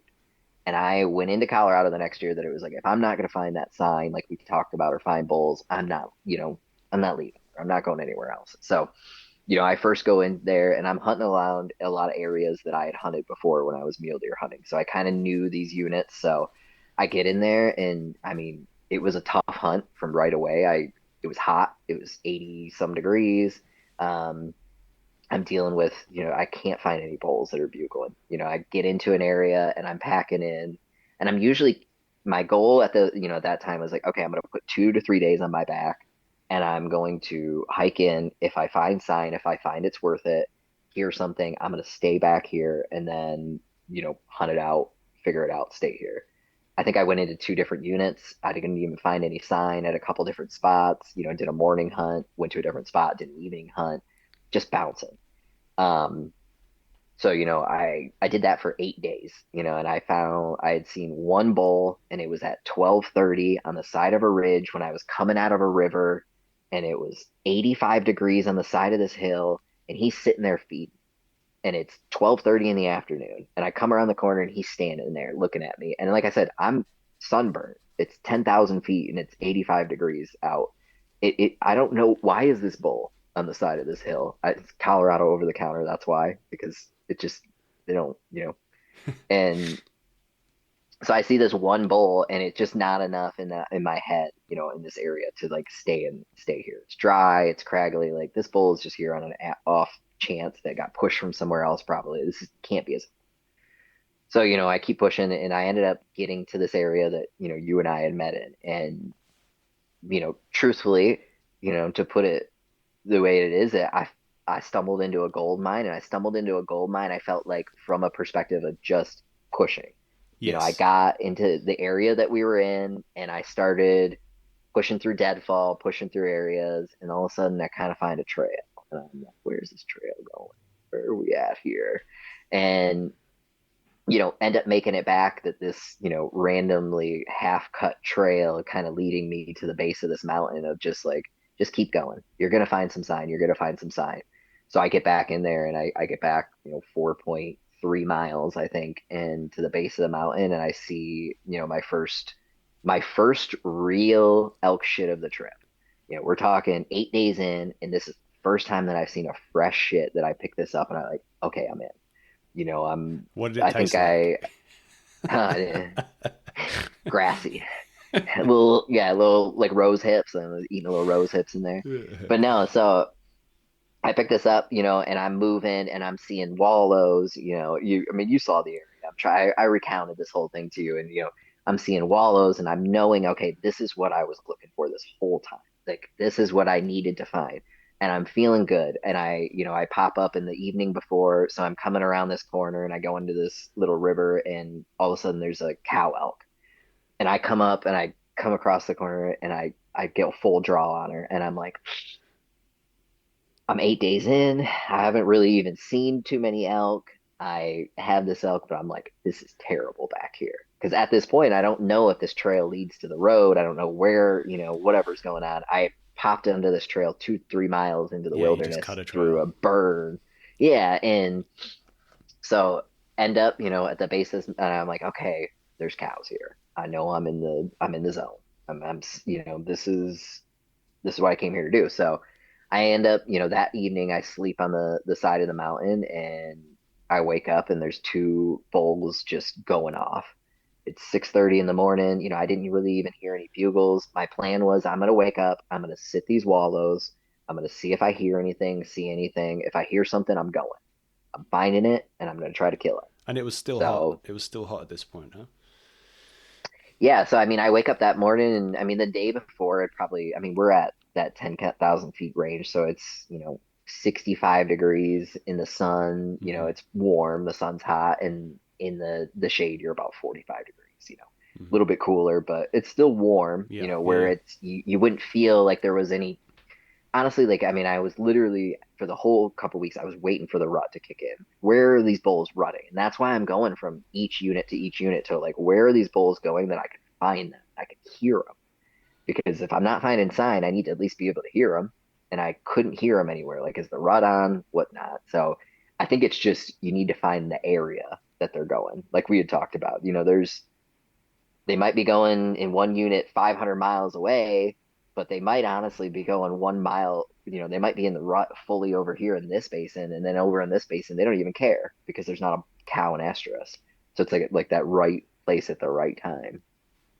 But I ended up stumbling into that and woke up that next morning, and I had two bulls bugling at each other. And, that was when it was like instant. I was like, okay, it's on.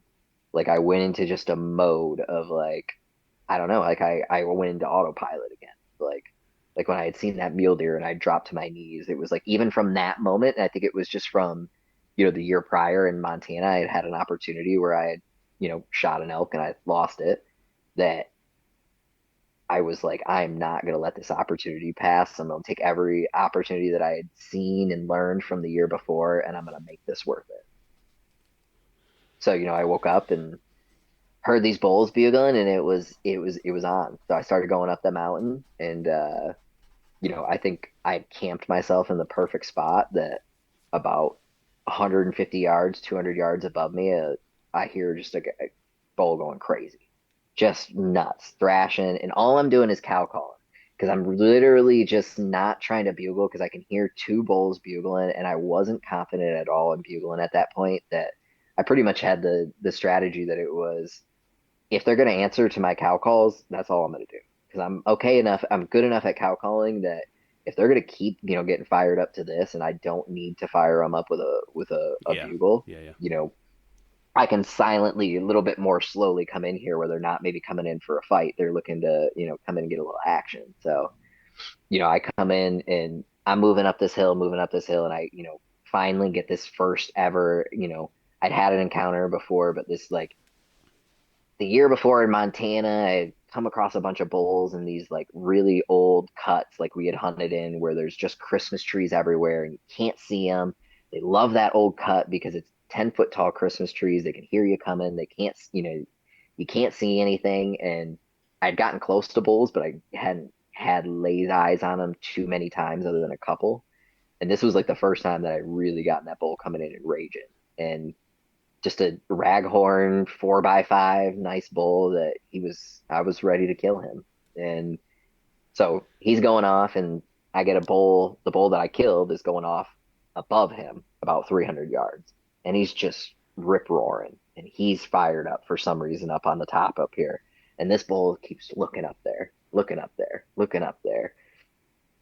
So I'm sitting there, and I end up getting, 45 yards or whatnot from him, can't get a shot off, and he ends up, getting bugled at by this bull and saunters up the hill. So I head up the hill after him, and I get up there, and I'm cow calling, and I can hear something just smashing in a wallow, smashing trees, just rolling, and I'm like, okay, that's the bull. That's the bull. I'm trying to get myself into position, I'm in that autopilot mode. I'm thinking wind, where am I standing? Don't get yourself tied up in a tree. Don't get your thing. It's that like hyper focus of everything that I had tried to learn, that like I need to make this opportunity worthwhile because I don't know if I'm getting another one.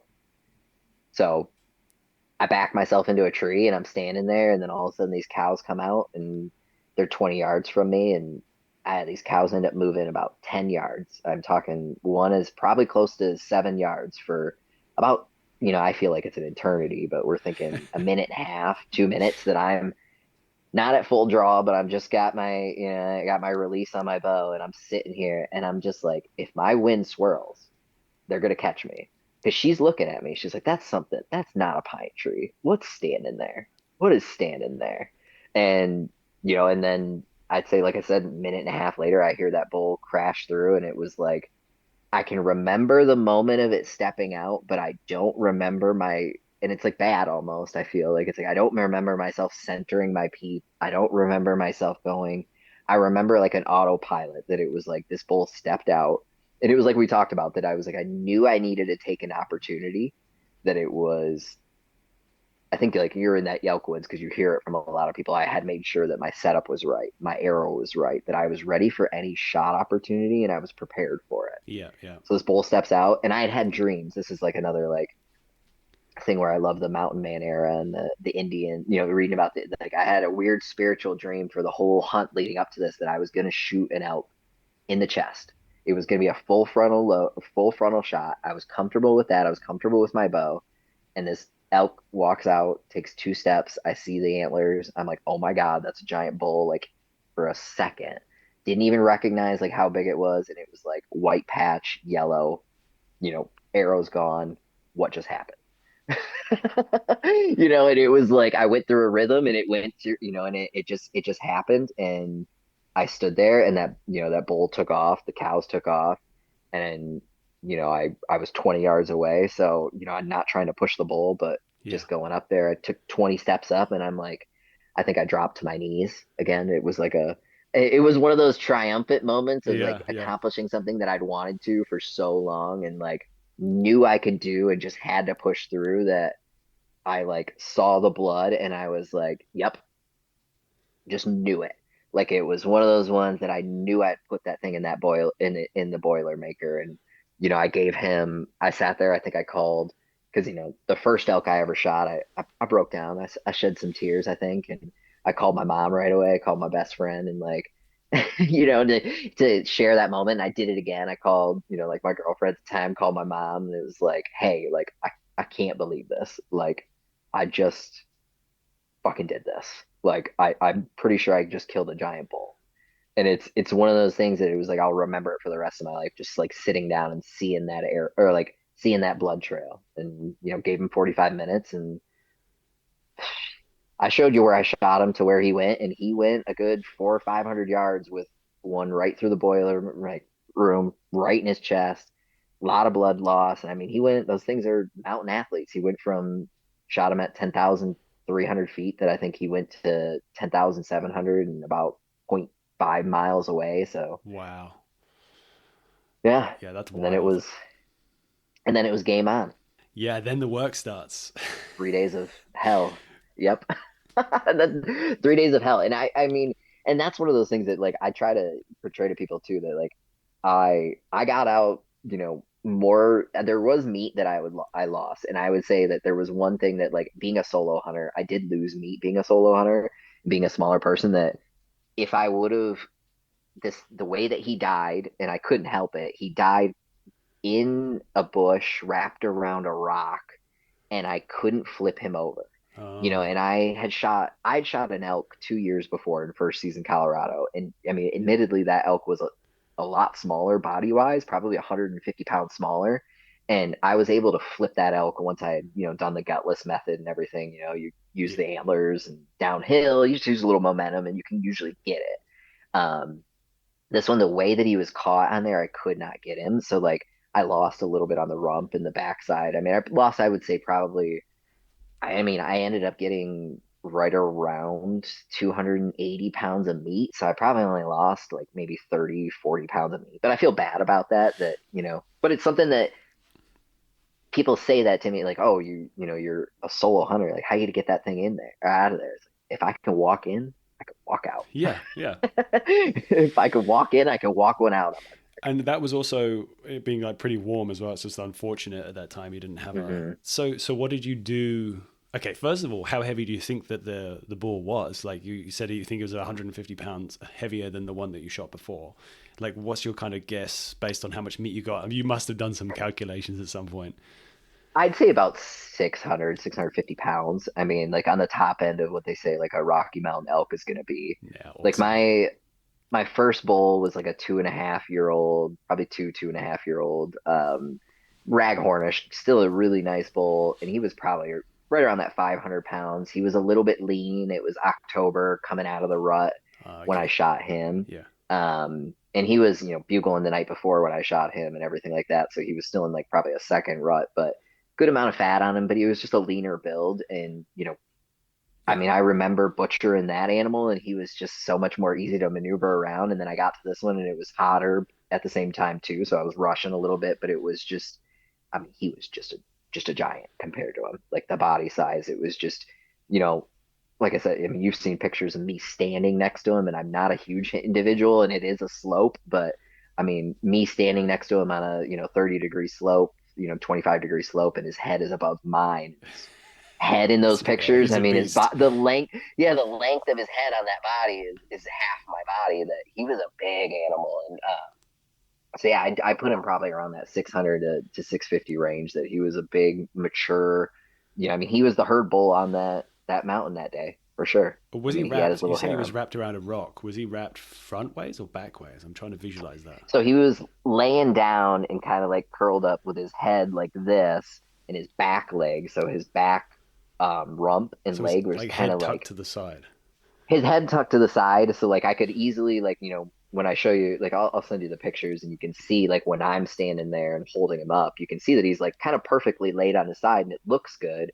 but his back leg to where I couldn't flip him over with his antlers because I do the gutless method. So, Yeah, you okay. go down the Going from one the back. side, I do everything. Yeah. And then to flip him, I could flip his upper body and move it over so I could get all the meat over here, but I couldn't twist that back leg out of underneath a rock and where it was. Like, couldn't even like pull it out of there. Like, it was just, he had just twisted and died. I mean, I wonder if like it was one of those things where it looked all messed up that he might have stepped into that bush and then that's kind of what his last, Just tumbled. crawling die was. And then, yep, and then he kicked his legs and last kick, and it was just I could not leverage. I tried to tie a rope to him. I tried to do everything I could think of, like, physics of like what can I do to get this bull out of here, and it just pretty much came down to like cut around everything that you can and just Yeah, keep yeah. trying to cut away until you can get in there. And like I said, probably about 30 pounds of meat that I probably could have got off that rump where I mean, in all things told, I mean, being 70, I think it was 75 degrees the next couple days, and I did a 3 day pack out to lose, a little bit of meat, and you know, it could obviously go worse. I feel bad about it, and I feel like there's like some lessons learned, but at the same time, there's sometimes nothing you could do. Yeah, it's not exactly like you were negligent in any way. So, Hmm. and also, I think sometimes I make myself feel better. I haven't been in that situation apart from like maybe one time I lost some meat, but it was just because my deer got eaten by a bear. Um, but Yeah, that meat's not going to waste, right? Like it's gonna get no. eaten. It's like it's going back into the Hmm. environment. It's swings and roundabouts. It's something that you have to accept when you're going hunting, and it's like when you accept it when you're doing rifle hunting, you accept it even more so when you're bow hunting because there's just more of a chance that you're gonna have some animal loss or whatnot. You're not gonna find that animal, you're gonna have a wound, but it's something that, yeah, I mean, you feel bad where you've done everything right, and this is the big moment where you want to take out and you want to honor the sacrifice of this animal and all the time and the effort and everything that you put into it, and then you miss a little bit of that. Like, it's still something, like I said, I'll always, I look back on it, it's like, Yeah, wish I could have somehow figured it out to get all that. But I mean, I think it's good to have that, and I'd be much rather have that than some of the people that you find deer with the back straps cut out of it and everything else is there. I mean, there's enough of those people. So yeah, yeah.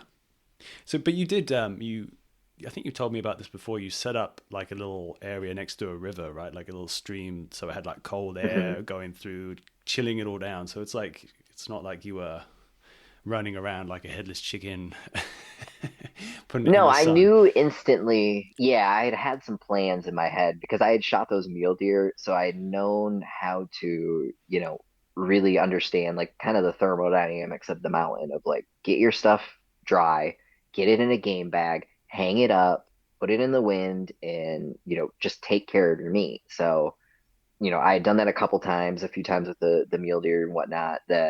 And my other elk I had shot, the elk that I shot in first season, the next day it was 80 degrees. Like, I shot that elk at 9 in the morning, the first elk I shot in Colorado, and it went from, I mean, I don't know, 50 degrees when I woke up to 70 degrees when I shot him to probably 80 some degrees in that day. And I had no meat loss, and it was all because I did the gutless method, did it quick, got everything onto a downed tree, let it dry, let it get a nice rind on it, and then put it in game bags, and then hung it in game bags in 80-degree weather, but at 10,000 feet under a tree, and then, retrieved it the next day. And then when I shot that elk the next time, when I was pack muling it out myself, I knew in my head that there was a creek in that area that we were in and it was flowing. And I knew, just the thermodynamics of it that I was like, okay, I can get the scent out of here because there was a lot of bear sign and things like that. That if I put it down on top of this creek, I'd seen some tricks like that, put a couple logs and whatnot. And I just kind of stored it back in this area that there was just a clump of pine. So it was in shade and just sitting basically over a nature's refrigerator of a 30-degree mountain stream. Nice. So. And Yeah. so that just keeps the smell away as well, like it just blows it downstream so that the I bear's think not it, there. yeah, I think it just, I mean, yeah, if that bear or whatever goes in that stream, they might follow that stream up because they know something smells tasty at the top of it. But I think it, yeah, I mean, it's going to help keep everything in there. And most like, I was probably what, zero point 0.4 miles away is what I ferried it over to that creek that hopefully any predators in that area were going to that massive 300-pound gut pile that was over there that, that True. has all the the The good guts and the smelling smelly stuff. things. Yeah. Yeah, the stuff that they want in there that, they're gonna pick at for months. So, you know, when we went back the next year, you could definitely tell that the skeleton had been thrown around probably by some bigger animals. So that's for sure.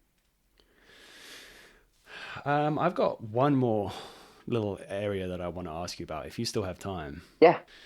So I wanted to ask you, I guess these two questions kind of fit into each other, but I guess I'll start with the one that I kind of alluded to at the beginning, which is you kind of touched lightly, like with a self proclamation of being a bit of a hippie amongst all of this outdoorsy activity. Outdoorsman, I guess, is the term you corrected me with. Yeah. I guess, first of all, what does that mean to you when you use that word? And then, secondly, is it from having these amazing experiences out in the wild and like being so close to moose and giant 6x6 Hmm. elk that's kind of like influenced your perception of the world, or I don't know if it's like Hmm. spirituality or what is that? Yeah. I mean, I truthfully think so. I mean, I think that there's, I know you kind of touched, you said it there, the spirituality, that there's an energy to this world, and I think that comes from that hippiest mindset, and I think it's from you look at nature. I like to do yoga.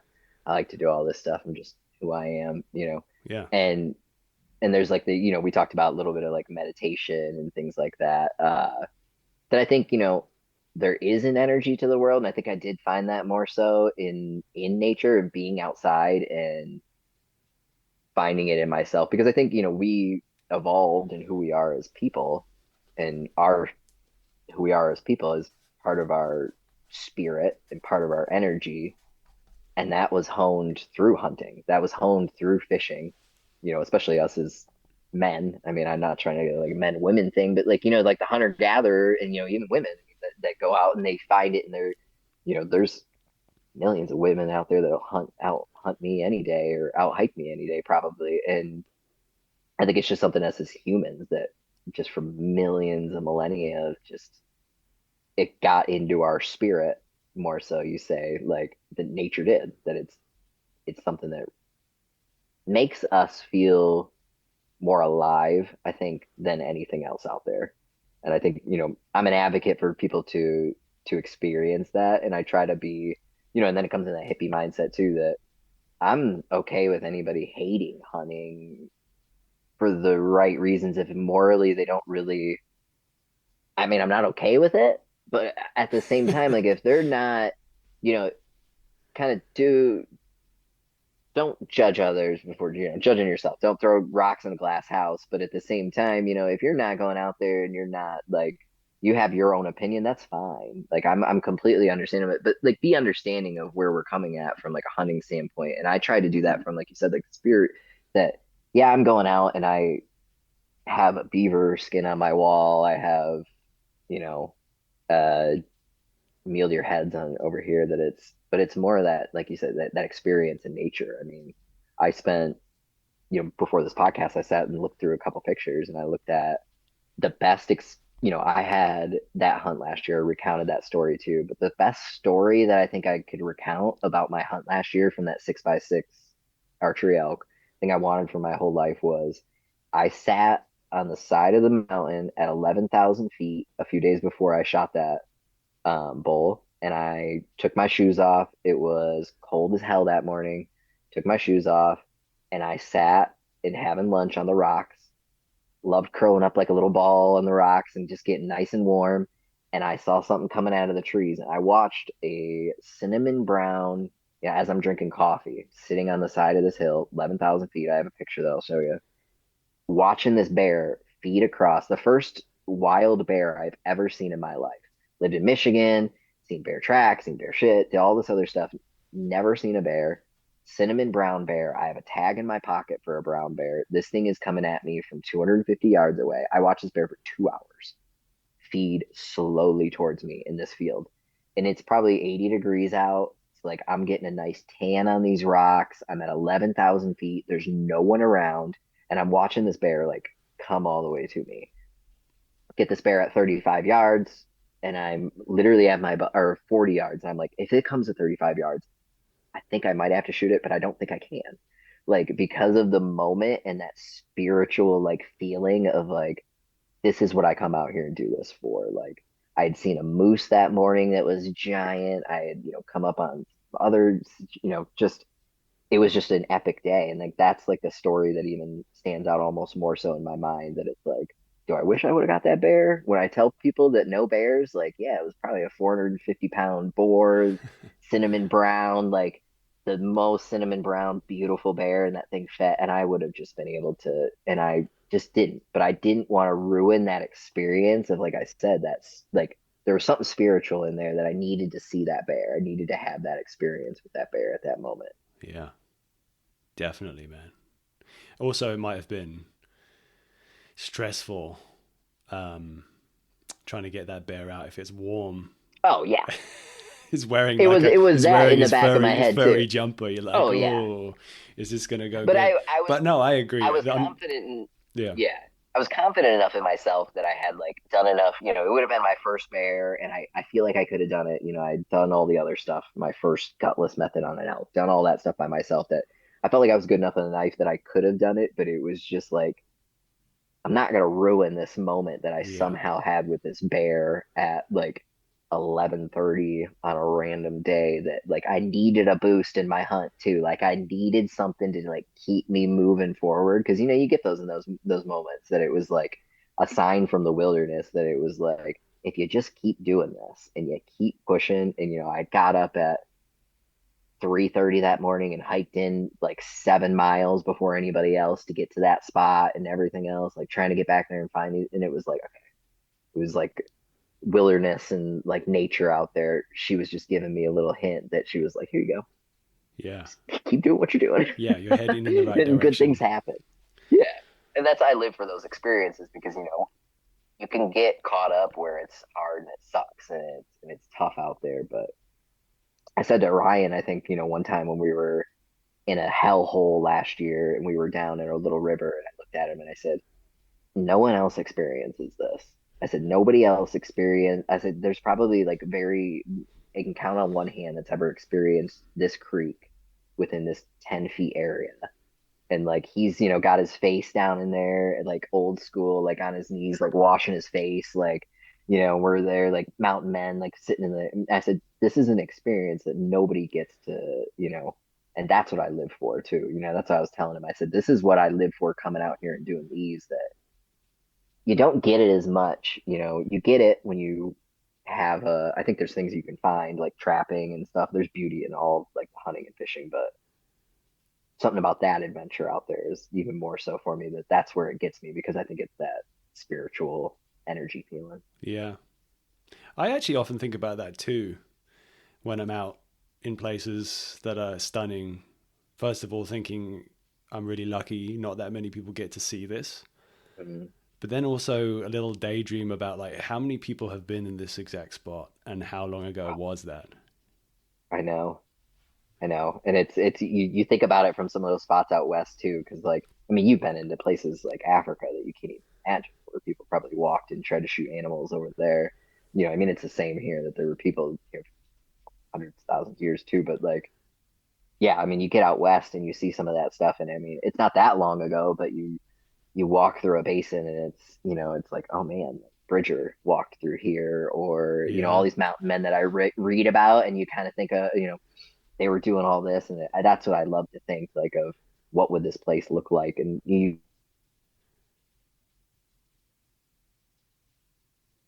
it's this little hellhole and it's like it probably looked the same 200-300 years ago. Someone sat on this rock and you know was looking for game here the same way that I'm doing it thousands of years ago. That's why people find and they find arrowheads on the same little elk or the same little mountain peak all the time or whatever it may be, because for hundreds of thousands of years, hunters sat on that same peak, just as, maybe you Yeah. and I did, because it's like you can watch game and it's like, yeah, that's where you find arrowheads because, you know, a caveman sat there and dropped his pouch like I dropped my, rangefinder over there. It's the same. It's just funny. Like, you think about that and it's where the same people, but it's that spirit of hunting that, I mean, it's something we've been doing for, they try to say what prostitution's the oldest profession, but shouldn't it probably be hunting? Yeah, it wasn't a profession, it was just life. Yeah, that's what I mean. I mean, it was a profession, but at the same time, I mean, it was Yeah, to a yeah. certain degree that it's like that's what you had to do, and it was life, Yeah, and your that's what formed us as who we are. your bonus was you get to reproduce and And give your yeah, genes to the next generation. yeah, and you can't say that that didn't get built into our psyche, into our soul. If you do that for thousands and thousands of years, and that's how you have to live to, or that's what you have to do to live. Like you do something nowadays, 30, what is it, 30 days to create a habit, and that changes your mindset and your persona. It's true. Imagine doing that through human DNA for 10,000 years. Yeah, But then we, you make a we good get into point. where we're at. But then you get into where we're at now. So Yeah. we got to fight against each other. That seems to be the theme at the moment. Hmm. So I wanted to ask you, I mentioned this as well before. Maybe I didn't mention it, but I'm curious, like, what's next for you? When I last spoke to you, you were very excited about kind of interrupting your elk hunting slightly because you made a purchase of an old school bus that you were going to Yeah. retrofit and like live a dream life that's more mobile and like heading around and doing different stuff. How's that going? And tell me about it, man. We'll see. So I still have the school bus, and there were, some plans here and there, but I'm moved into a spot for the winter now. Okay. My goal is to hopefully, like I said, like with the job type of stuff, that eventually I would like to move into doing some type of outdoor job or content or whatever, and even if it is just more corporate space, but if it's something more so that I believe in. Um, but yeah, I mean the school bus was kind of part of that hopefully, my goal is to take it out on a couple trips coming up here soon. Maybe in the next month or two, I'd like to go down south and do some duck hunting or some fishing, see my sister down south, but kind of got put on hold right now for a couple months. But I mean, just now, right now, the next plans are gearing up for next season. So right now, all I'm doing is trapping and paying attention to my traps and my beaver trap lines and trying to learn how to flesh and salt beavers and do all that type of stuff. And then, yeah, I mean, up next, I mean, I'm hoping more hunts. And Yeah. That's got to be a lot of work though, right? Like you said, you got 20 something beavers last year, was that? Or was like 17 or something yeah, like that? 23. 23. So like that's got to be a decent amount, especially if some of them are like 60 pounds. That's got to Yeah, be a lot of work fleshing and like processing all those hides. I know. One of my best friends, I was trying to get him to start a business, and I was gonna have him call it Justin's Fleshing and Stretching. Just trying to get him to. I said I was pretty catchy and trademark that one. But yeah, it is a lot of work and it's a lot of time. And like, like I said, I've been obsessed with so many other things that like now it's getting into the winter time frame where it's 10 degrees outside and all I'm doing is pretty much trapping. It's a good activity to be doing in your garage. So Yeah, yeah, yeah, um true. yeah, takes a ton of time, but like I said, it's something that I found like a really like a love for, that I would like to, eventually turn into something, hopefully. But yeah, I'm really enjoying the time that it takes to do it. Awesome, man. Maybe at some point I can come over and you can teach me a thing or two because I tried processing a bear hide with the first animal I took, and man, that was a very steep learning curve. And Yeah, it didn't come out that great. I mean, it's not, the hide didn't slip or anything, so that's fine, but it's like kind of a little bit of a cardboard yeah, stiff hide. So I'm sure there's a lot to learn. yeah. I'd definitely love to have you up to the Great White North and Yeah, get man. you some. Like I said, it's 10 degrees and wind chill out right now, so it's definitely terrible. But it's perfect. It's making ice weather so that we could do some ice fishing, make you do some ice fishing, make you do some beaver trapping, and take you out coyote hunting, do a little bit of that. Do it all here in Michigan. Man, I don't. The temperature sounds scary, dude. I'm like soft Yeah. Californian. I'm a Northern California, so at least I'm not from the south. No offense to anyone from the Southern California. We'll get a warm up here probably a few weeks, and like if you were to able to end up catching in a winter where you were able to come during those weeks, it's perfect because then you can get a lot of good stuff, and you're able to ice fish when it's 40 degrees and do all this stuff. Like we always end up having a few weeks like that, and those are end up like one thing I'd love to take you doing is some squirrel hunting. It's one of my favorite things to do in the winter too. So No, I've done a little bit actually in England and a little bit here as well. But you use a 22, do you? oh yeah, Yeah, yeah. 22 and just like that's another like one of those things that it helps you just learn constantly because man you think that squirrel hunting would be easy, but then you start getting out in the woods and you're trying to hit one with a 22, and those things get scarce real quick. Yeah, man, they do. In England, we would use like an air rifle because you're not allowed to use normal ammo without a whole bunch of paperwork and stuff. So you'd use a 12 foot-pound air rifle. And that was like, you've got to be close to get a squirrel with that. Yeah. Because what, a 22 is like 110, 120 foot-pounds. So I'm, yeah. And I mean, I'm pretty good up to about 75 yards with a squirrel. And I mean, because you're trying for a headshot is what you're trying for, yeah, yeah, yeah, less yeah. meat loss. Because I'm more of a 22 guy when it comes to squirrel hunting than a shotgun. I don't want to deal with all the pellets. Yeah, for sure. All right, man. I feel like we could talk for days about all Oh yeah. this stuff, but we should probably wrap it up now. We're kind of getting to a good old length for an episode. I'd love to have you back on, man. It would be awesome. Yeah. Check in and see what's going on with adventures, and if that's all right with you. We'll have to, yeah, either get you up here or we'll have to meet somewhere in the middle at some point Yeah, once you're able to, once we're traveling again, yeah, we can record one in person. That'd be good. figure out an adventure together. Yeah, dude, I'd be well up for that. I mean, it's fun always hunting with people who are like up for pushing really hard. So yeah, awesome. And doing new things. Like we were talking about like the Arizona like coos deer or something. Like I'm always just up for like because it keeps that fresh. Like you learn those new things in each different hunt, but then it's just a different animal. It's a whole different like environment, a whole different experience. Yeah, for sure. So this is the bit where you have a chance to send people wherever you want to send them. Do you have any social or anything where you want people to go check you out, or are you going to stay under the radar? Well, the one that I'll throw in there, so I'll throw my Instagram. It's just KDUG4, KDUG4. Trying to put a little bit more pictures and whatnot into that of like, I have probably 300 hours of beaver trapping footage and trapping stuff that I have recorded over the last year that I've never put into anything that I'd love to eventually. So maybe someday, if we're on here and I'll throw on their YouTube video, I'd love to, like I said, I'd love to do a lot more into the content space of trapping. I think it's a discipline and something that, we did that is misunderstood. And I think from our generation, the age of trapping is going up 1 year by 1 year every year is like in Michigan. So basically the trapping generation is dying off. That I'd love to put a spin on it of different content and podcasts like this where the people in trapping are a little bit more old school and it's a lot less technology and there's not as much resources out there that I think it's something I'd love to talk about eventually. But yeah, people can go check me out and check out what I'm trying to do there. Like I said, I'm gonna try to throw up some more photos and maybe some videos of trapping and little things and Sweet. things I'm doing there. But yeah. Well, thanks for everything. Thanks for the stories. Yeah, And, I appreciate you. We'll see you again soon. Thanks, Robin.